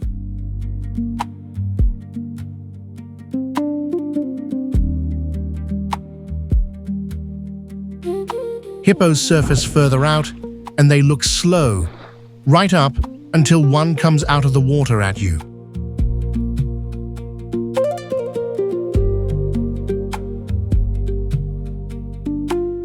The rift tears this country apart. It also fills it with water.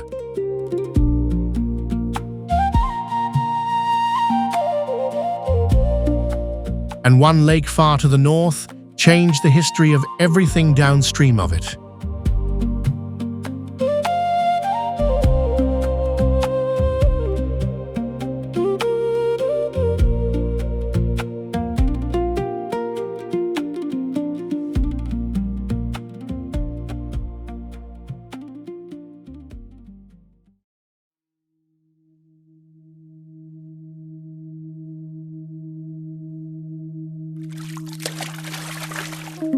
The boat he is standing in will not last the season.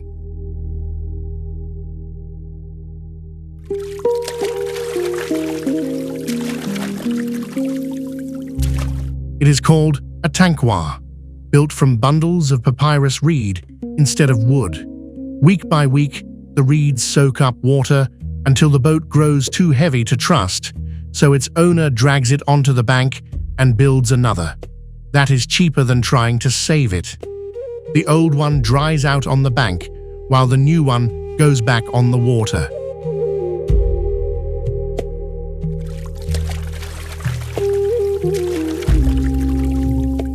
People have been crossing Lake Tana this way for thousands of years, and for some families, very little about the routine has changed. Before sunrise, they push off from the shore pole, out quietly across the shallows, set a few nets, and come back at the end of the day to see what is in them.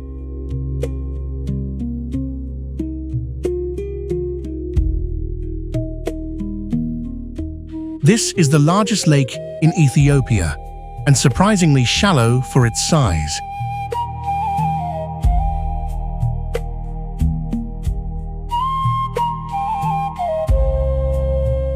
The nets are small on purpose. For centuries, the lake itself set the limit.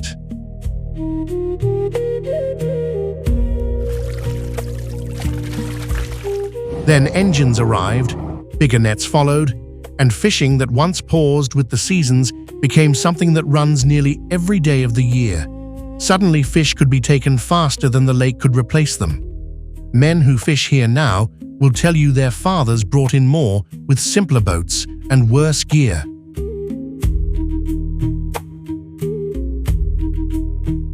And what is at stake is not just dinner.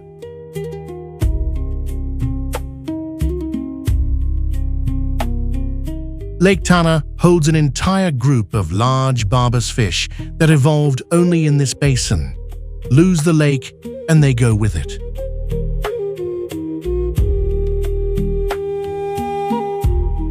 The lake is still enormous, still full, still feeding the people around it.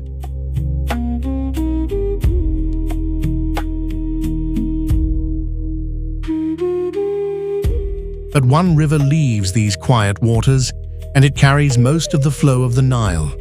That river is the Blue Nile.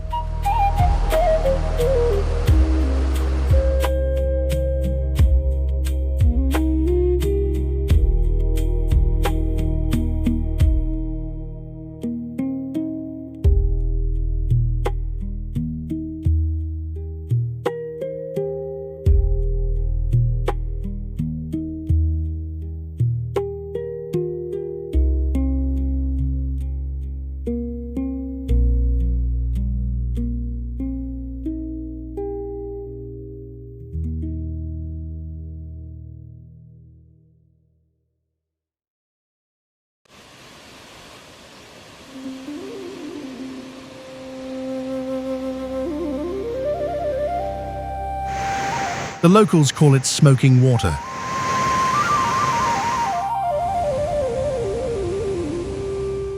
About 20 miles from Bahir Dar, the Blue Nile drops off a ledge more than 100 feet high into a cloud of spray that rises above the gorge. In the rainy season, you hear it before you see it.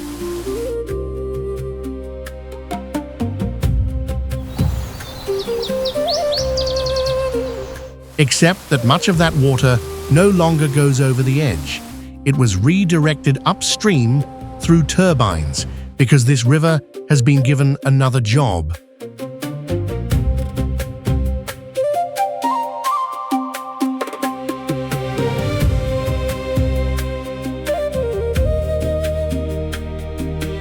For generations, most of this country lived without reliable electricity. In rural villages, the day ended when the light did.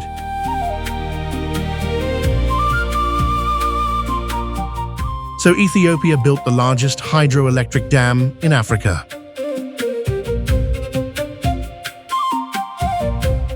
The Grand Ethiopian Renaissance Dam stands on the Blue Nile near the Sudanese border.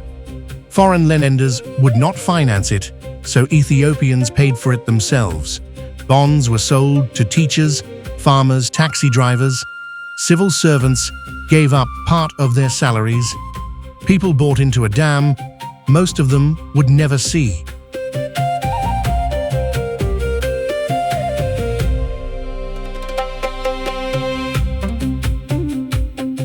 But the river does not stop at the border.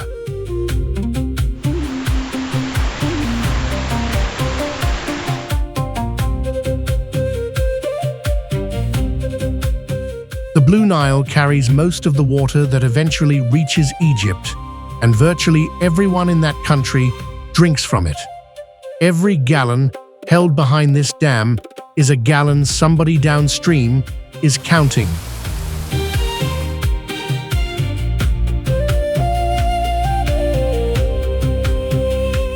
And there is a history underneath the argument. The agreements that divided the Nile were signed in the colonial era between Egypt and Sudan. Ethiopia, where most of the water comes from, was never given a share and never signed anything.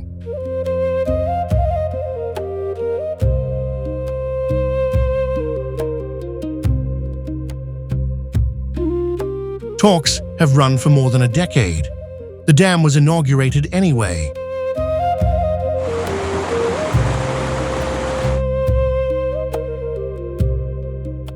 To Ethiopia, it means power and the ability to sell it.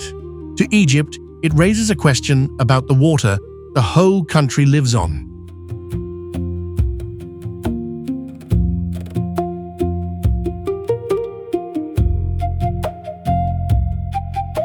One river, three countries, three very different futures.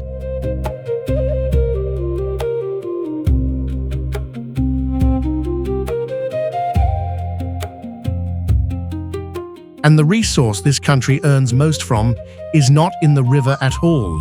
It grows on a bush.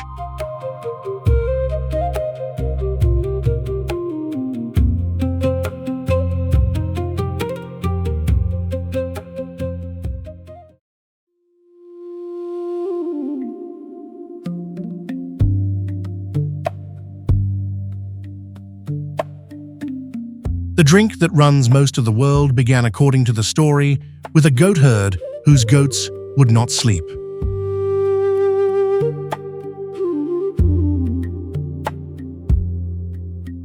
His name was Kaldi, and he noticed it happened after they ate the red berries off a particular bush. Whether any of that happened hardly matters. The plant is real.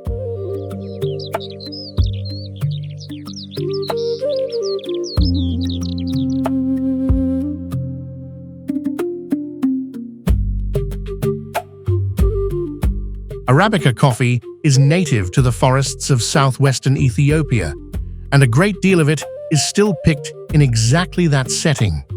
People walk into standing forest in under the canopy and harvest from bushes nobody planted, growing in the shade where they seeded themselves.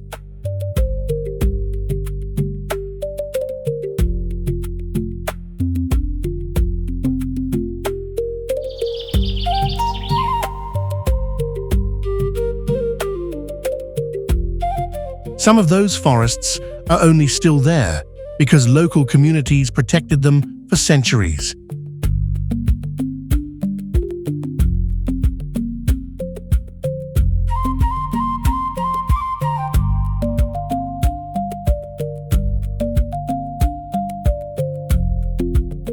And the regions have become famous on their own.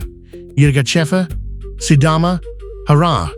Most people who order those by name have no idea they are ordering a place, not a brand.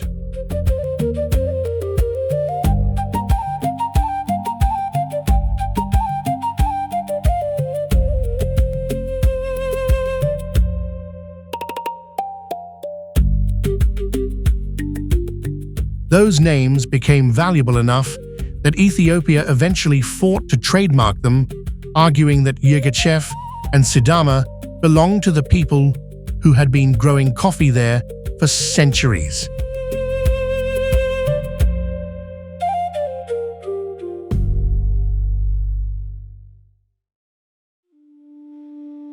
The money underneath all this does not sit in corporate hands. Coffee is the biggest export here, and it comes off small plots owned by millions of families, picked by hand as the cherries turn from green to yellow to deep red.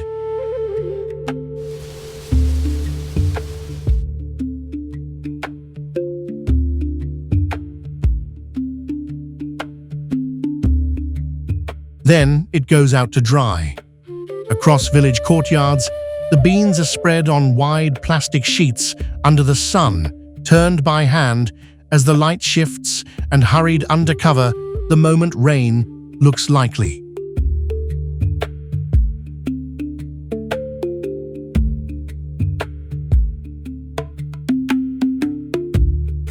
A national export laid out on the ground.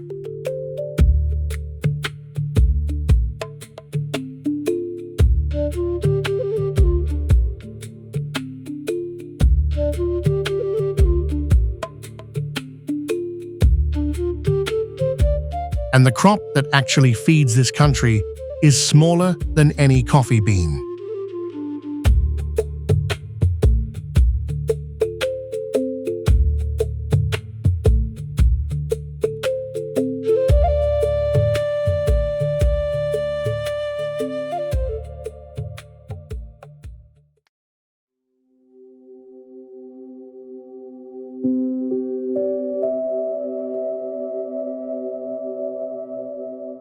A single teff seed is about the size of a grain of dust.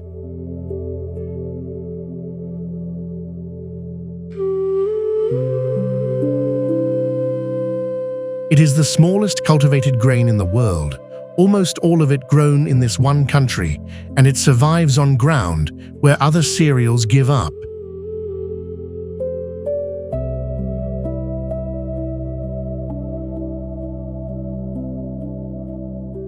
It is cut by hand with a sickle. Then comes the part that sounds like a joke until you watch it happen.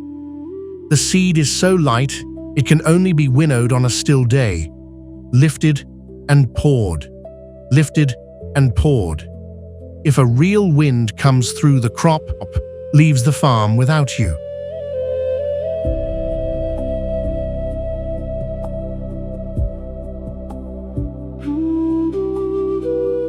That is a year of work balanced against the weather on the day.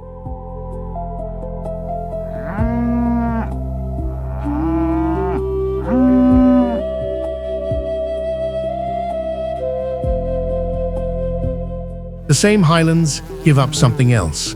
Up in the branches, hollowed logs hang sealed and roped high off the ground, out of reach of anything that wants what is inside. Ethiopia produces more honey than any other country in Africa, and much of it is fermented into tej, a golden honey wine poured at weddings, at holy days, and at funerals.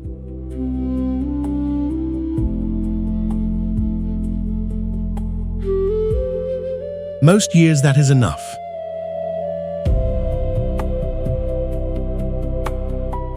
Then the wind changes.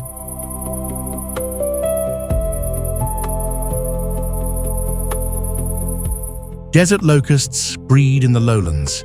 When the conditions line up, they gather and they take to the air in swarms that stretch for miles and dim the light coming through.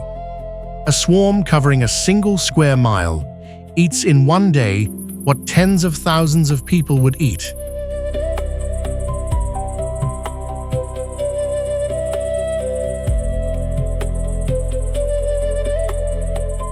A farmer standing at the edge of his field can watch the whole year come apart in front of him. They settle and the ground disappears underneath them. Then the green does too. They lift off and move on to the next farm, and nobody on the ground has any say in the direction they choose.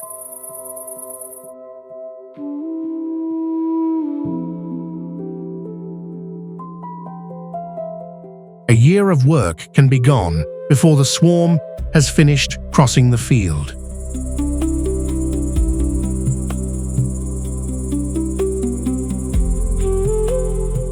Nothing on this land is ever guaranteed.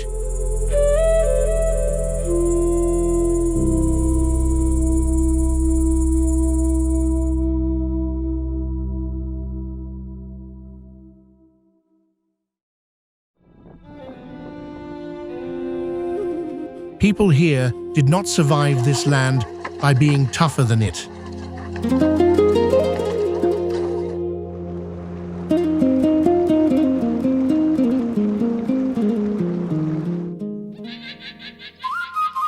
They survived by knowing it in a way that does not transfer anywhere else. The Afar know where the water sits in a desert with no water.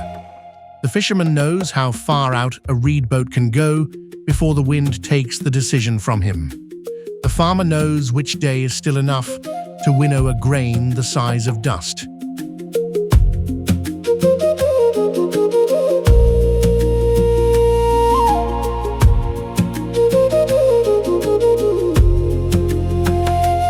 All of it had to be learned here, and none of it is worth anything anywhere else.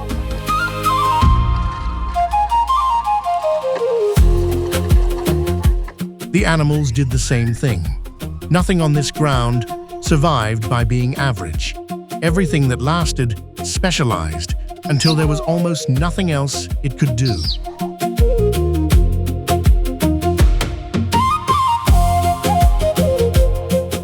And so did we. Something stood upright in this country more than 3 million years ago, in a place that has since turned into a furnace, and that line has never broken.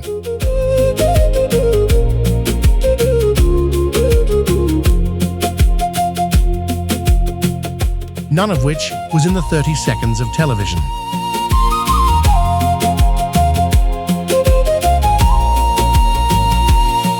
The world took one image from this country in one terrible year, and it kept that image for 40 years, while everything in these pictures went on happening.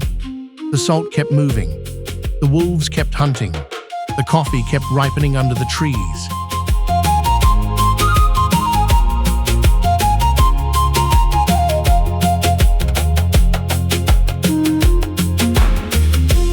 Tomorrow morning, before the sun is up, somebody will step out onto that white plain again.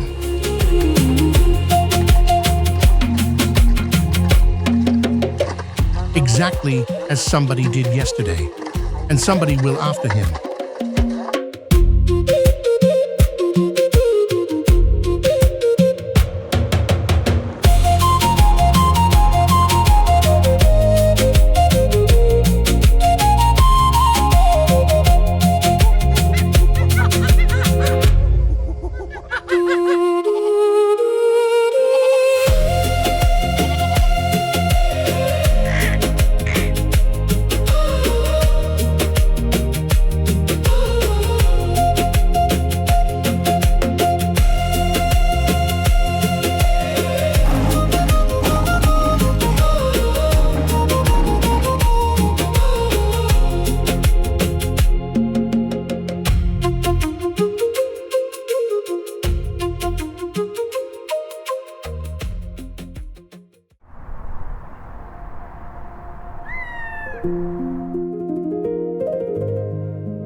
Everybody knows the postcards of Ethiopia. Churches cut down into solid rock, volcanoes with lakes of fire that never go out, walled cities that open their gates to wild animals after dark.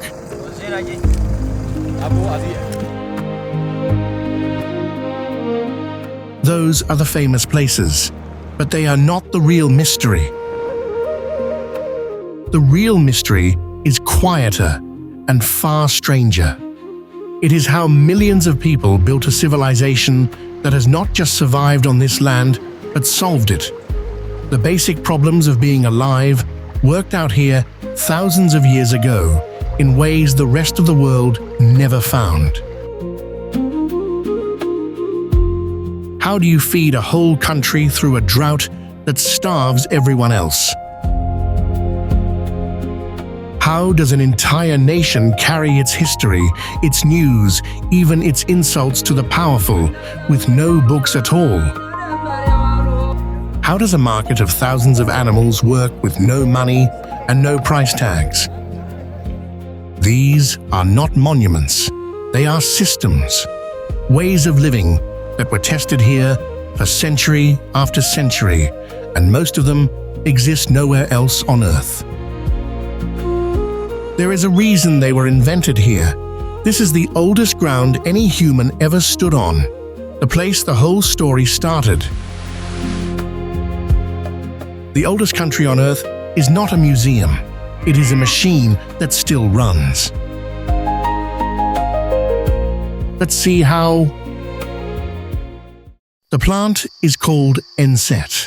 Most of the world has never heard of it, and for 20 million Ethiopians, it quietly does something the rest of the planet still struggles with. It makes famine almost impossible. The trick is patience. A wheat field gives you one harvest on one date, and if the rain fails that year, you starve. Enset does not work like that. It takes years to mature. 4, 6, sometimes longer. And in all that time, it just stands there in the field, growing, waiting until the day you need it. The farmer planting Enset is not growing food. He is growing insurance.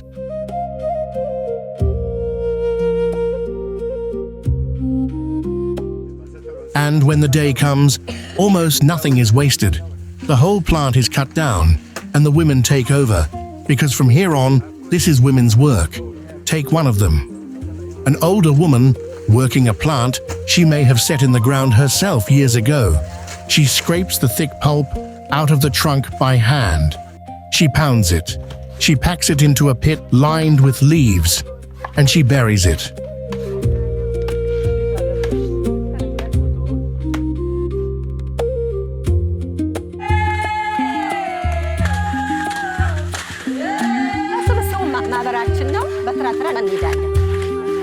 ሰርተን እንመጣለን። አሰራሩ ለሁሉ ቀን ይውላል። ለቡላ ቅርጫት ይገባና ቡላው ይጨመቃል፣ ይታጠባል በውሃ። ከ3 ቀን በኋላ Then she waits again, weeks, months, sometimes years underground, fermenting until it becomes a dense sour paste that tastes faintly of cheese and keeps almost forever. Dug up and baked it is bread, a flat bread called kocho.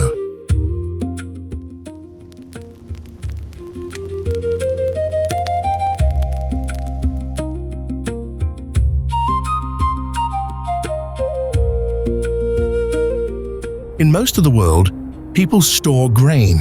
In Ethiopia, they store time. A single hillside of these plants can feed a family for a year. The households built on Enset did not go hungry even in the worst famines this country has ever known. The scientists who study it have a name for it: the tree against hunger.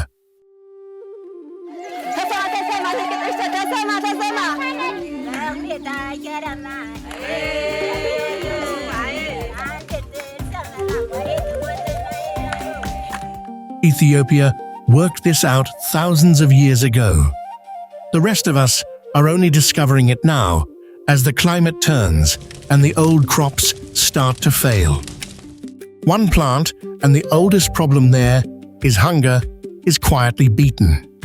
But feeding people is only half of it.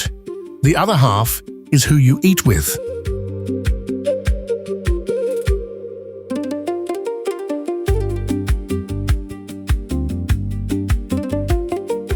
The batter goes onto a hot clay plate the size of a wheel poured in a single spiral from the center outward. A lid comes down.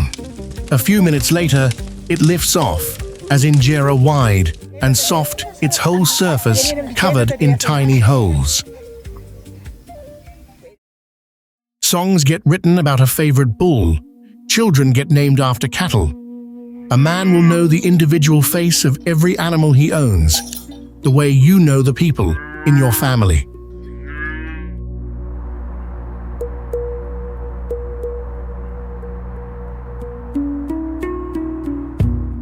None of this needs a bank. None of it needs a printed note or a government to stand behind it. The wealth is alive. It reproduces itself every spring, and it walks to market on its own legs. There is one crop out here, though, that does deal in cash, and it is changing everything.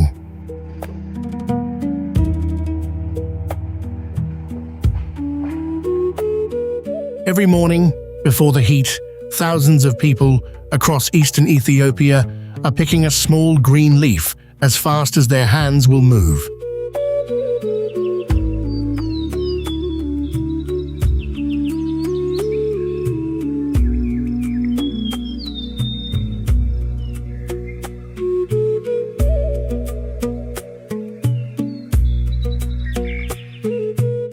The leaf is called cut, and they are racing the clock because it is only worth money for about 48 hours.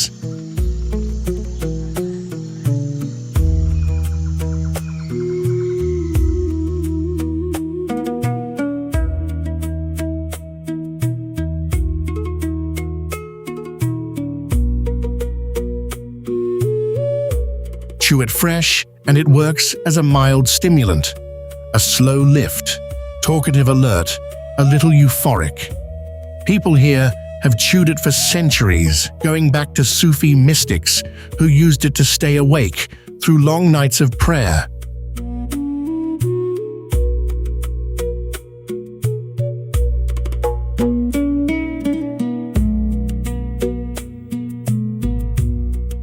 But cut is no longer mostly about prayer. It is about cash.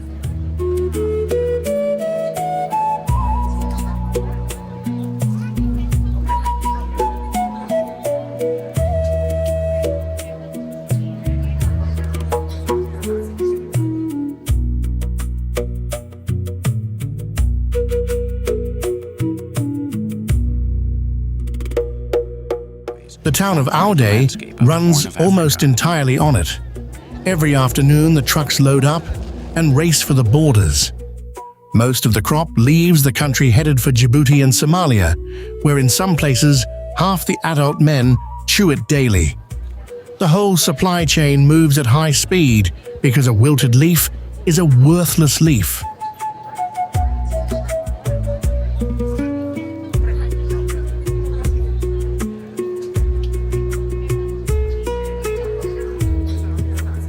And that speed has made cut one of the most reliable paydays a farmer here can get. It grows on poor soil. It survives drought. It is ready to sell several times a year, while coffee gives you one harvest and makes you wait.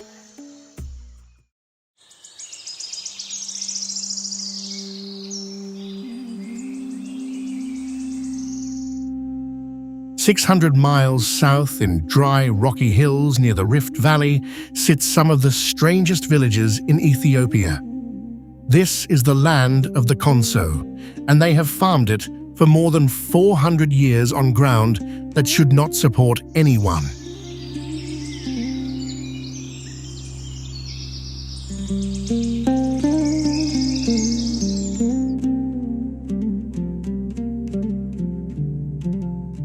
The hills here are steep and stony, so the Konso built them into staircases, mile after mile, of dry stone terraces, walls of stacked rock, holding back the soil, catching the rain, turning bare slopes into fields.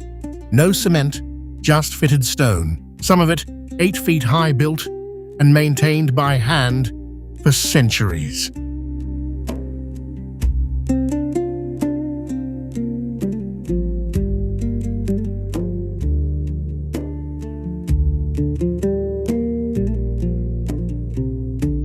Their villages sit on the hilltops for defense, and each one is wrapped in stone.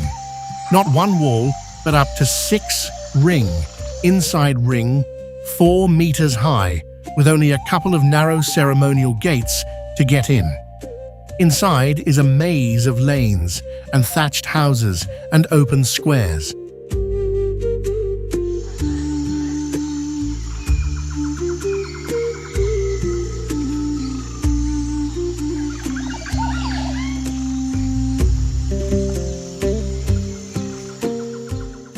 And they solved water the same way they solved soil, with their own hands and a lot of patience.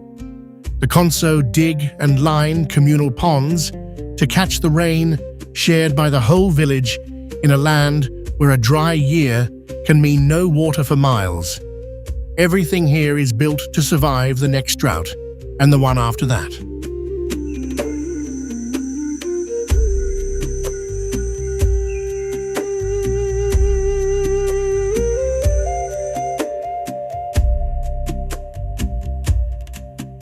But the strangest thing the Konso make is how they mark their dead.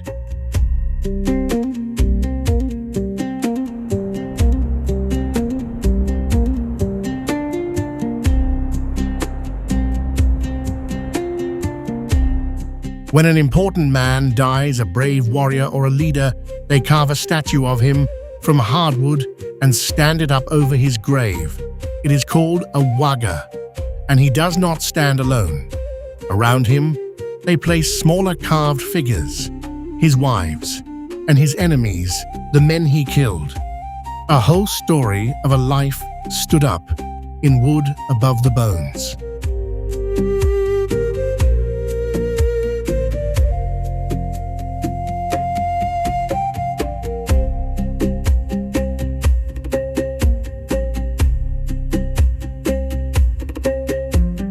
Rows of these figures watch over the burial ground's weathered faces, staring out, some of them centuries old.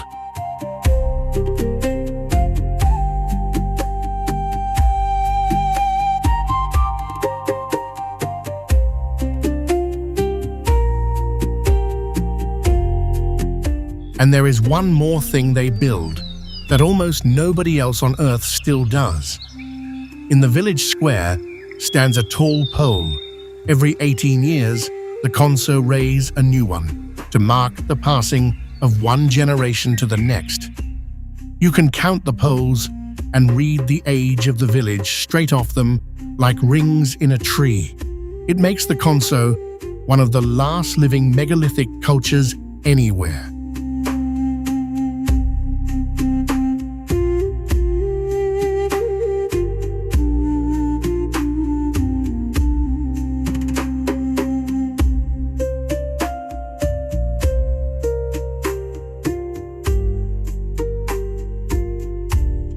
But the wooden ancestors are disappearing.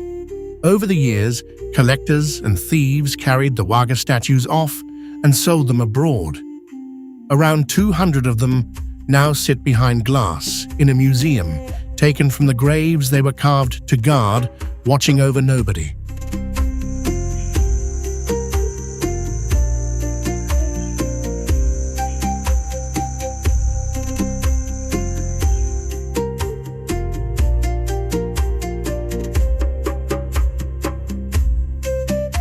A people who turned bare rock into farmland and their dead into standing figures in a corner of the country almost no traveler ever reaches.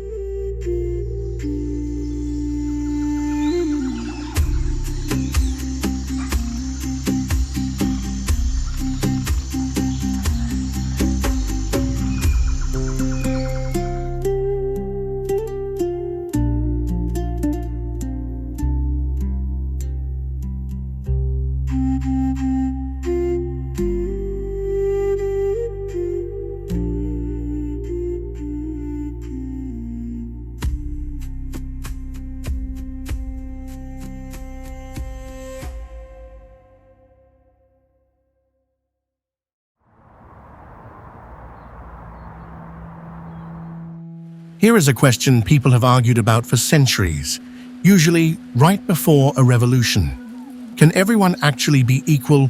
Not equal on paper, equal in the real daily who does the dishes sense.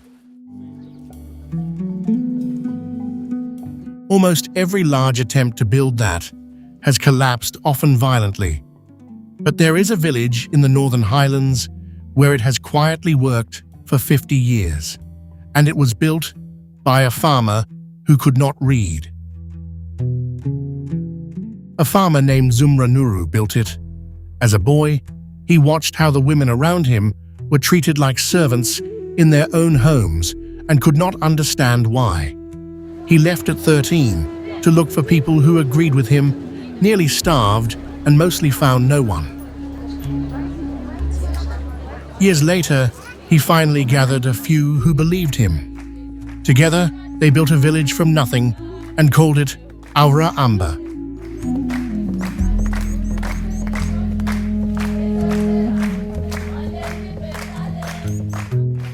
The rules are simple, and for this part of the world, radical.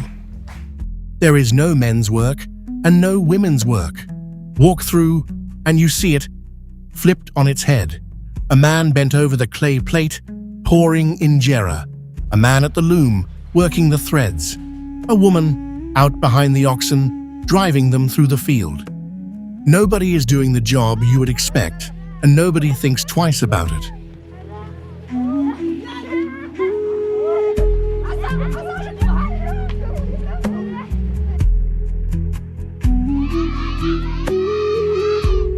Nobody is left behind. There is a committee whose entire job is the elderly, the sick, and anyone who cannot work. If you are too old or too ill to earn, the village carries you. That is not charity here.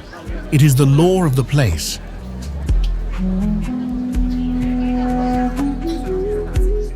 Children are taught to run their own meetings, to settle their own arguments with words. And the whole community is secular. They follow no organized religion.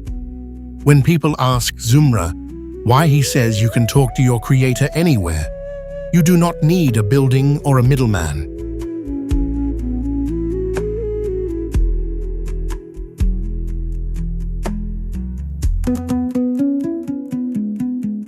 For that, the neighbors called them communists and heretics.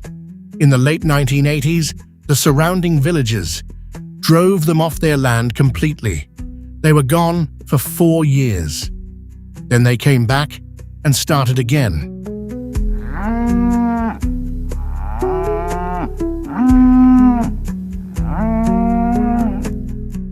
Now the honest part, because a fairy tale would insult them. Our Amba is not rich.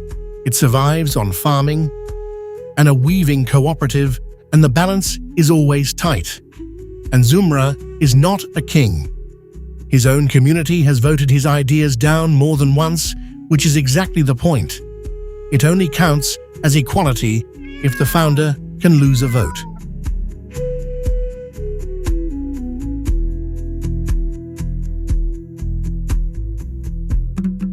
But it works. 50 years. A functioning society where the wage is the same, the labor is shared, and nobody dies alone. An illiterate farmer designed a better village than most governments have managed, using nothing but a question he could not stop asking. If a place like this is worth an hour of your time, do the one free thing that keeps these films coming. Subscribe. It genuinely decides whether the next one gets made.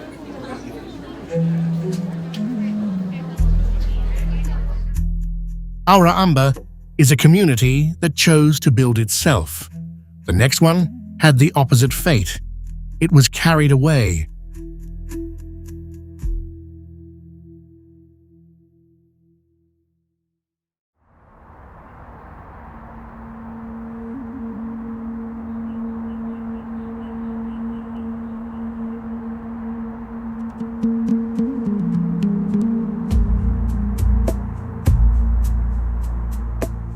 Before, there were newspapers here. Before radio, before anyone in a village could expect to read a country this size, still had to move information around. News, history, who did what, to whom. Praise for the powerful and quiet warnings about them. Ethiopia solved it with a person and a one-stringed instrument.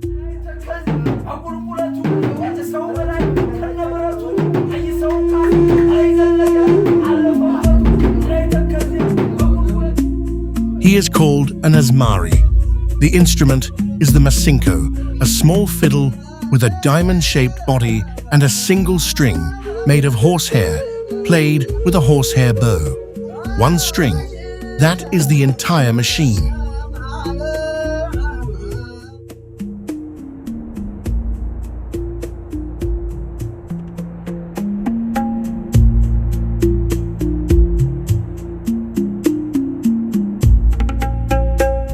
But the Asmari is not really a musician. He is closer to a walking newspaper that talks back.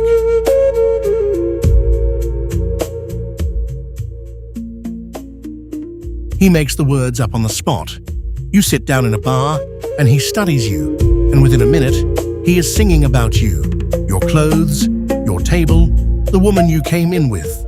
If you are generous, the song flatters you. If you are stingy, the whole room finds out in verse.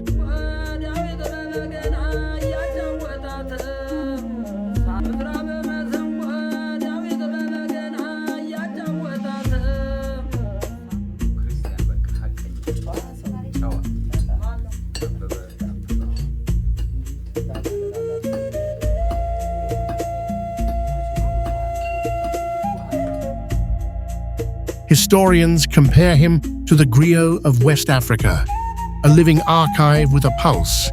He carries the genealogies, the old battles, the scandals, the songs that would otherwise vanish when the last person who remembered them died.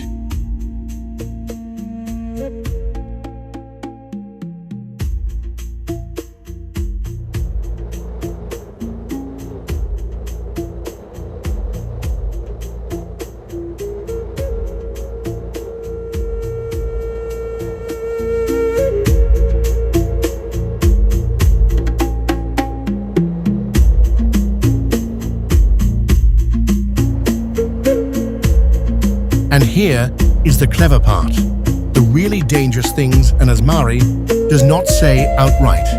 He uses a technique with a name, Simien work, wax and gold.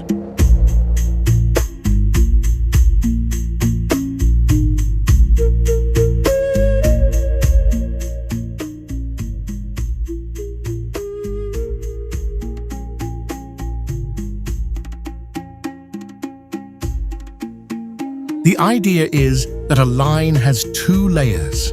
On the surface, the wax, an innocent meaning anyone can hear. Underneath the gold, the real point aimed like a blade. A powerful man could be sitting in the front row, hearing only the wax, while the whole room quietly passes the gold around behind his back.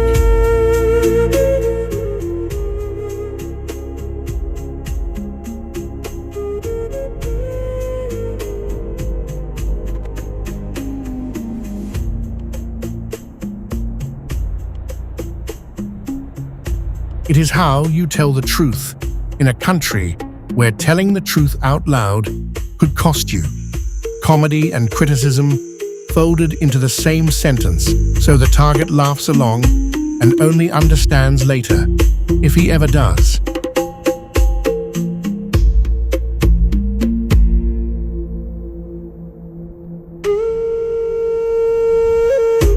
These performers still work tonight in backstreet bars in Addis Ababa, doing the exact same job. One of the villages near Gondar is famous across the whole country for producing the greatest singers Ethiopia has ever heard.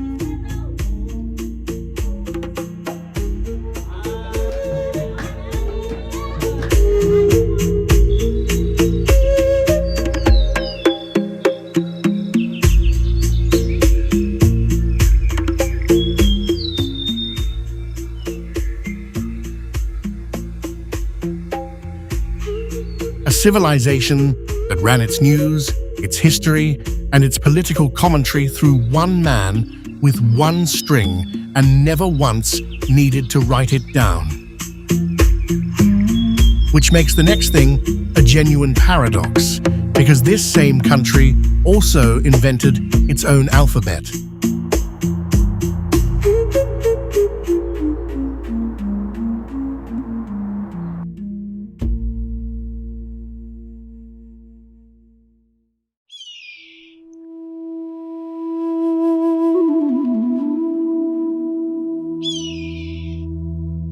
In the dry hills of the north stands a single stone tower, tall, square, and roofless, its walls the color of sand.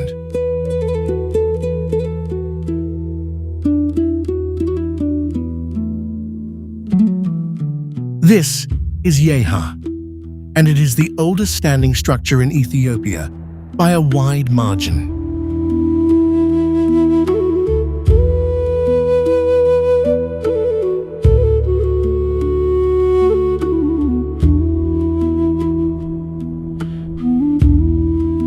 The tower is around 2,500 years old. It was built roughly 7 centuries before the birth of Christ, long before the great empire of Aksum, long before Ethiopia was Christian by a civilization most people have never heard of.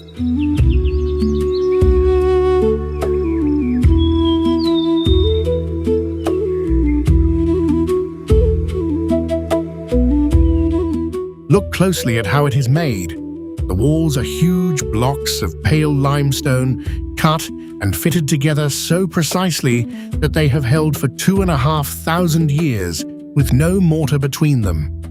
Nothing binds these stones but their own weight and the skill of whoever shaped them. Some of the walls still stand more than 30 feet high.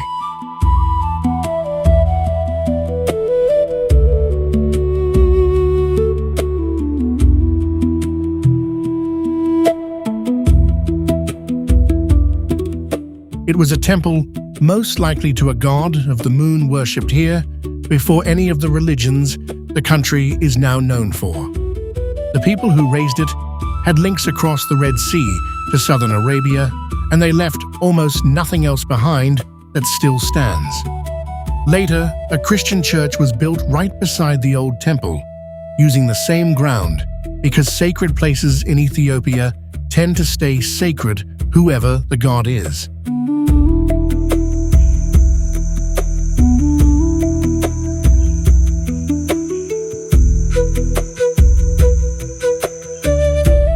Almost nobody comes here. A tower older than the Roman Empire, standing in a quiet field, and you can walk right up and put your hand on it.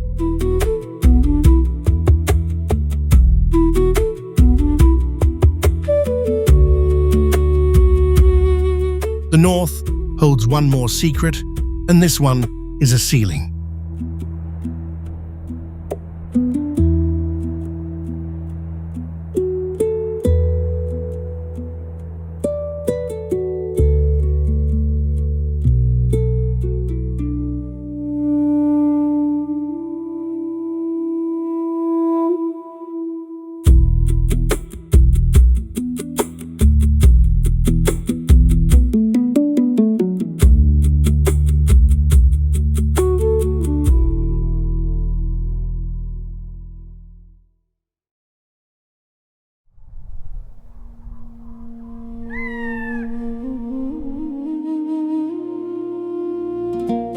In the old royal city of Gondar in the far north, there is a plain stone church behind a wall. From outside, it is nothing special.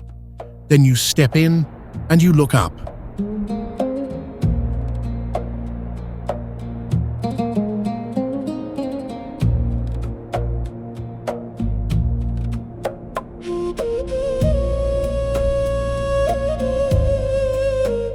The entire ceiling is covered in faces.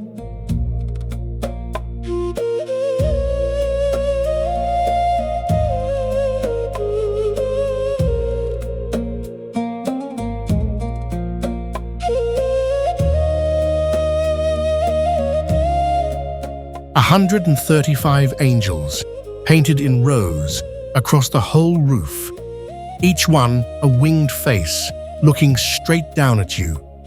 Every face is a little different. Dark eyes, arched brows, cheeks turned slightly, so that wherever you stand in the room, some of them are watching you. People have looked up at this ceiling for more than 300 years, and it still stops them where they stand.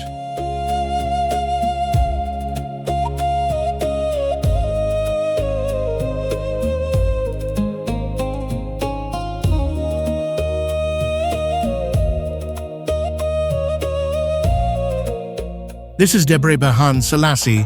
The name means Light of the Trinity.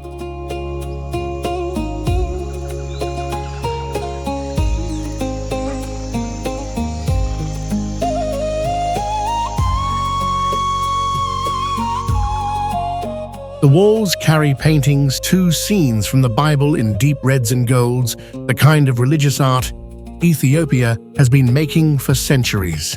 But it is the ceiling of angels that people come for, and there is a reason this one survived when others did not.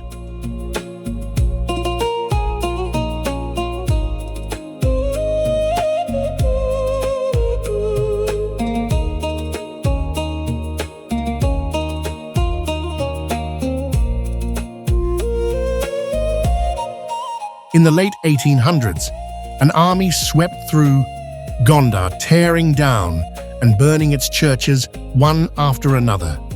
This church was next.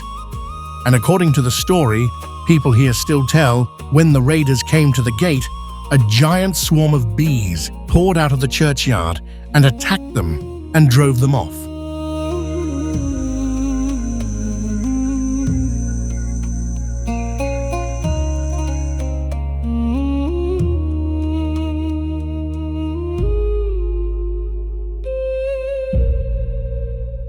True or not, the fact is plain. Almost every old church in Gondar was destroyed. This one was not. The angels are still up there.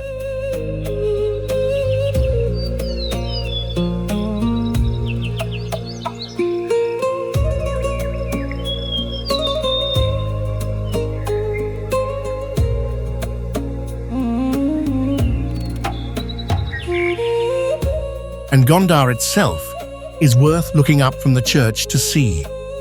For 200 years, this was the capital of Ethiopia, and its emperors left behind something you would never expect in the highlands of Africa. Stone castles, real ones, with towers and battlements and arched windows, standing together behind a wall in the middle of the city.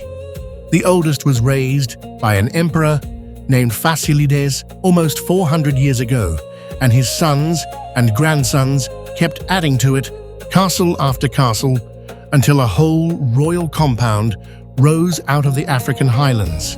Travelers who come here reach for the same word every time: a Camelot in Ethiopia.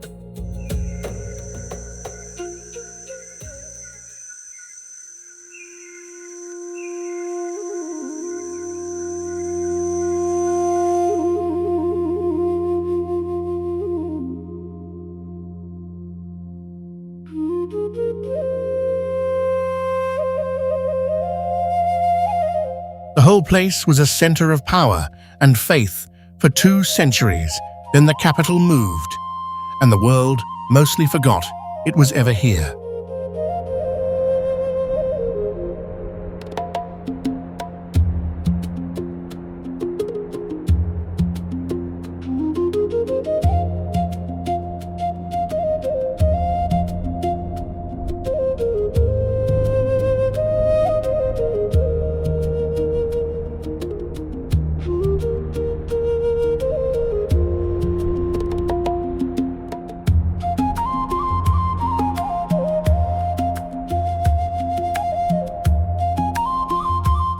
One more journey all the way to the other end of the country, to a people who carved their dead in wood.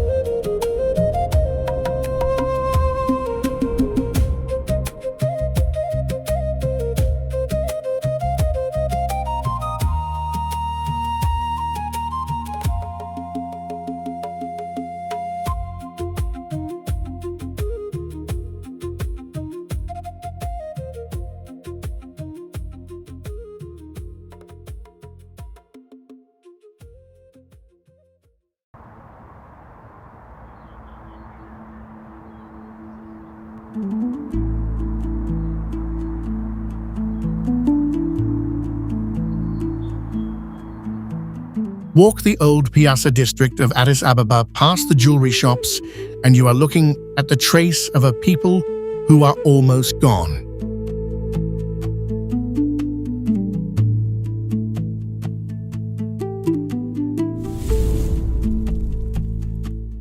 For at least 2,000 years, there was a Jewish community inside Ethiopia.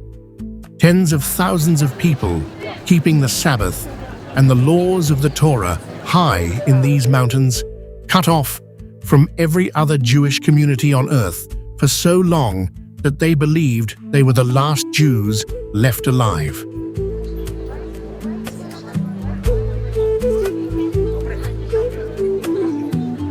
They call themselves Beta Israel, the House of Israel. Their neighbors called them Falasha, which means stranger. That tells you how it felt to be them.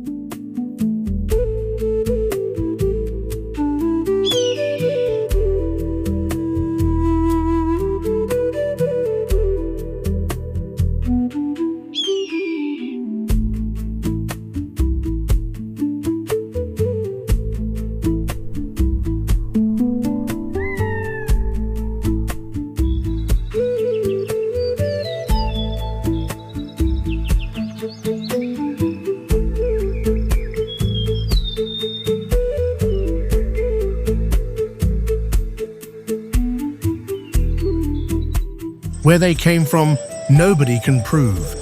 Some say they descend from King Solomon and the Queen of Sheba. Some say they are a lost tribe of Israel that wandered south and never came back. Either way, they were here in the highlands around Gondar for a very long time.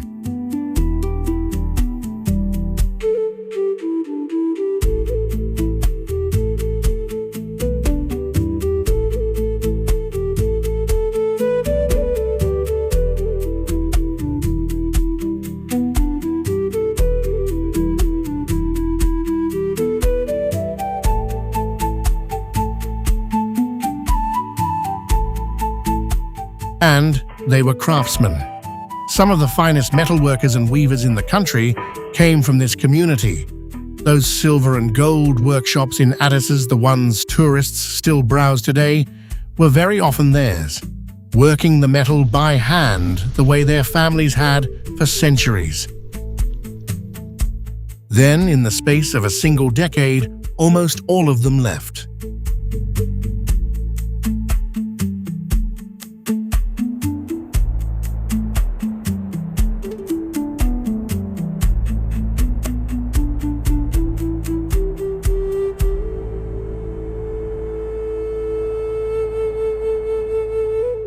By the 1980s, between famine and war, and a ban on practicing their faith-staying had become impossible. So Israel brought them out and took them in. Family by family, a 2,000-year-old community pulled up its roots and moved to the other side of the world.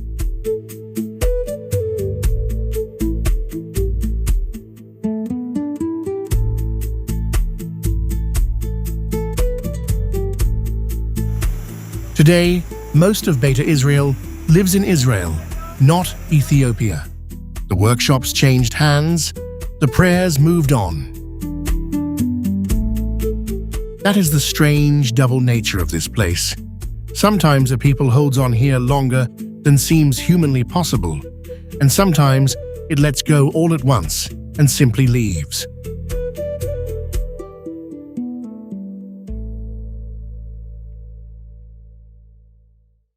Lake Tana is the largest lake in Ethiopia, and it hides things. Scattered across it are islands, and on those islands sit monasteries, some of them more than 700 years old. For centuries, a few of them would not admit women. A few would not admit any woman or any female animal at all.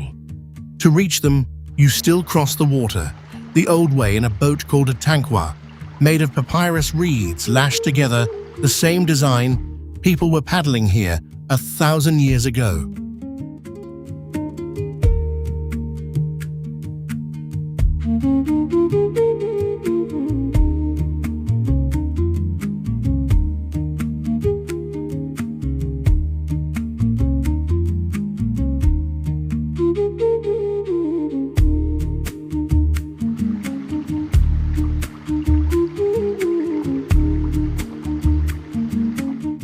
Inside, the monks guard treasure, not gold. Crowns of long-dead emperors and manuscripts written in Ge'ez on goatskin painted in colors that have not dimmed in half a millennium.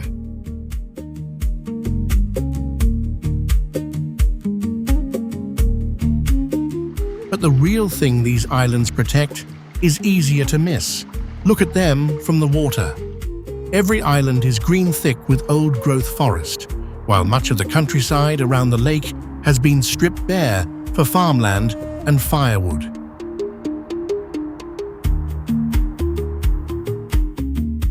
The monks never allowed it. For 700 years, they have treated these forests as sacred ground, and so the trees still stand. Not one government program, no conservation budget. Just a belief that this particular ground belongs to God, and you do not cut it. It is the oldest kind of environmentalism there is, and it worked.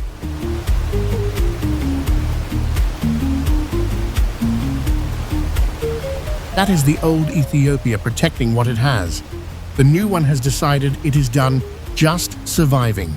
It wants to win.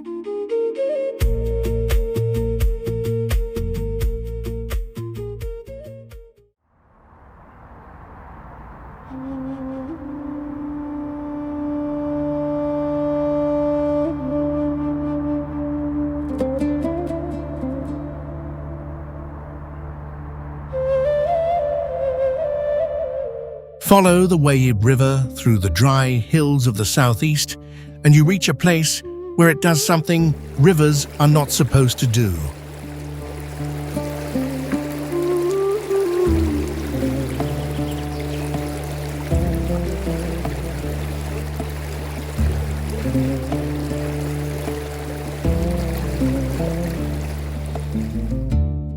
It hits a wall of rock and it goes in.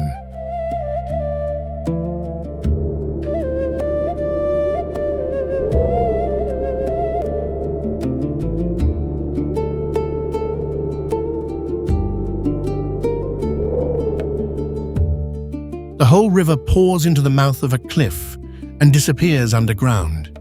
It runs through the dark for a mile and then surfaces again on the far side as if nothing happened.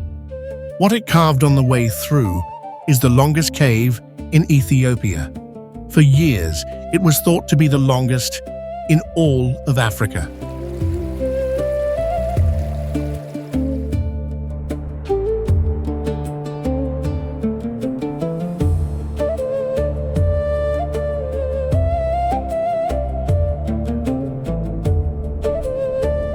Inside, it does not feel like a cave. It feels built.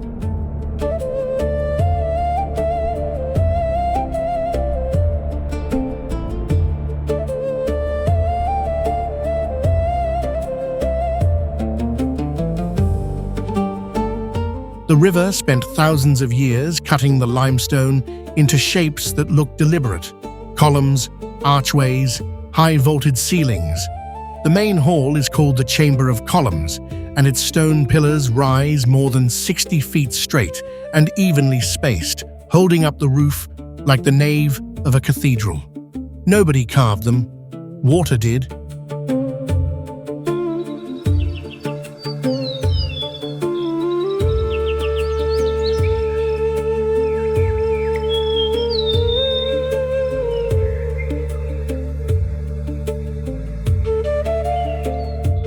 The light comes down in shafts from cracks above, catching the dust and the damp air. Bats hang in the dark corners and stir when you pass. And below it all, you can hear the river still moving through the deeper passages nobody has fully mapped. In places, the walls open into halls so wide, the far side vanishes into black.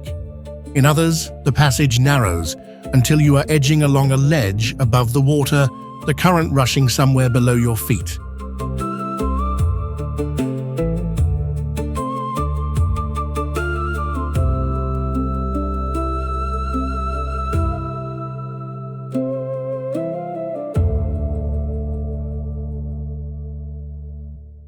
But this place is not just strange to look at, it is holy, twice over.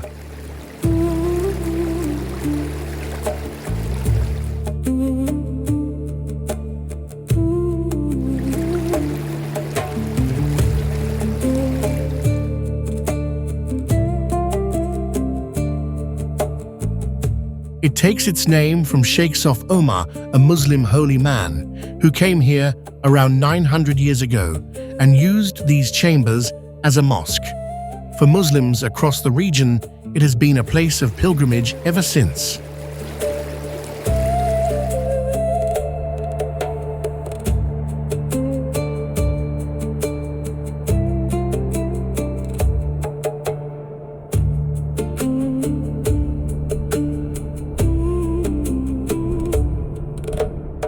And the faith goes back further than that.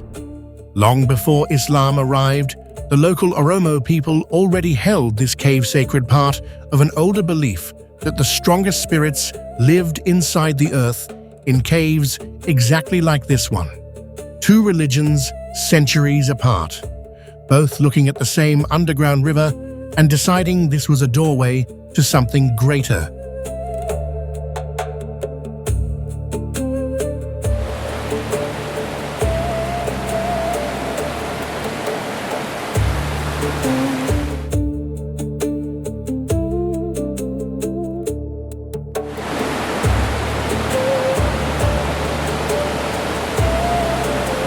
A cathedral that no one designed in a country full of churches that were, and it has been sacred longer than almost any of them.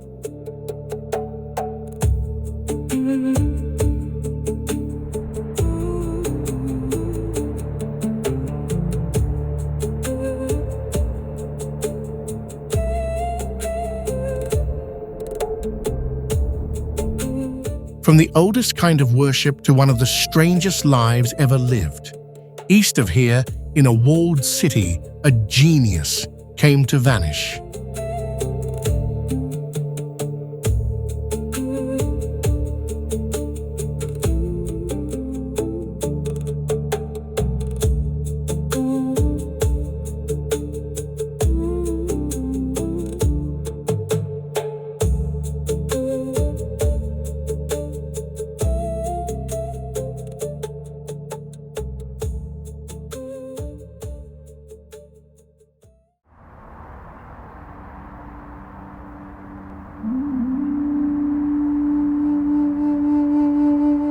Since the late 1980s, roughly 3 out of every 4 winners of the world's major distance races have come from just 2 countries, Kenya and Ethiopia.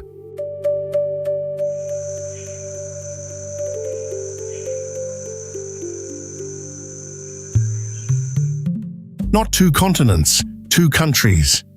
And in Ethiopia, a startling share of the greatest ones come from a single small town.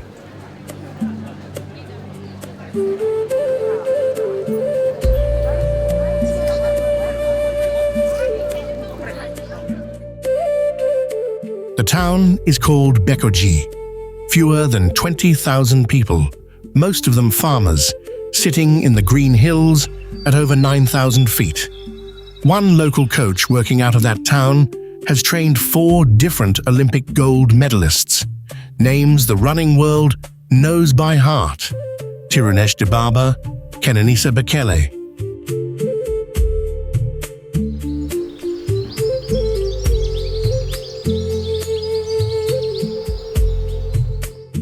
One coach, one small town, 4 Olympic champions.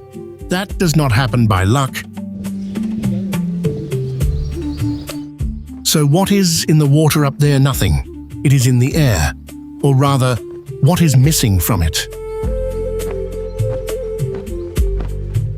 At 9,000 feet, the air is thin, and there is less oxygen in every breath.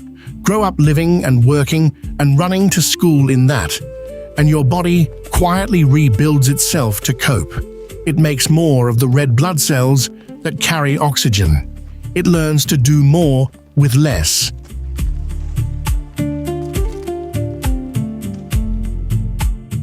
Then you take a body built in that thin air and you bring it down to a race at sea level where the oxygen is suddenly rich and easy.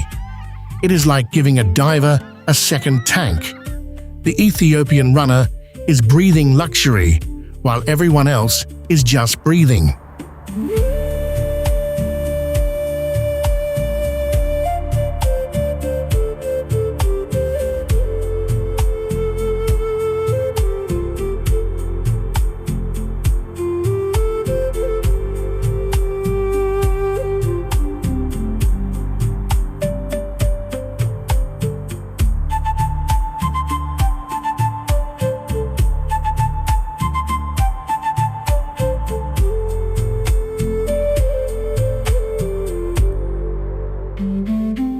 But altitude is only half of it.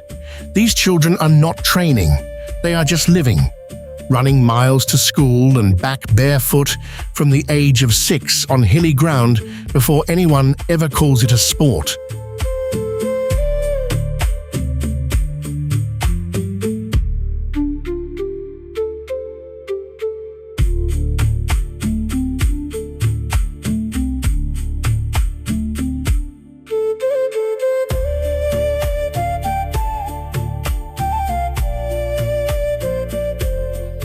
By the time a coach finds them, they have a decade of accidental training already in their legs and lungs built by the mountains themselves.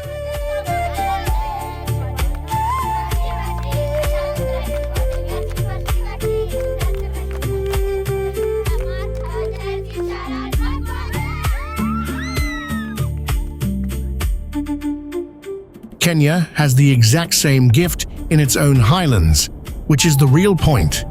This is not a national talent, it is a geographic one. The Great Rift Valley, the same tear in the earth that gave us Lucy, runs straight through both countries, and it lifted this land high enough to build better runners than anywhere on the planet.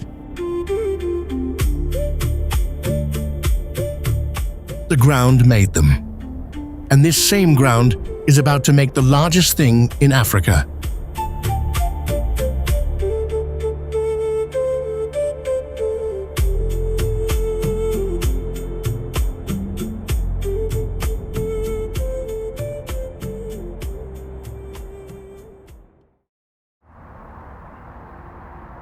Somewhere in Ethiopia, it is early morning right now. A woman is scraping the pulp from an inset stem, the way her grandmother did. Runners are moving in a loose pack down a dirt road, breathing thin mountain air. A priest is copying a line of ge'ez onto goatskin, one careful letter at a time. And on a river in the west, a wall of concrete is turning water into light. None of these people are thinking about Lucy. They do not have to. She started walking 3 million years ago, and on this ground, nobody ever stopped. That is the thing the rest of the world keeps missing about the oldest country on Earth. It was never behind us. It was always ahead.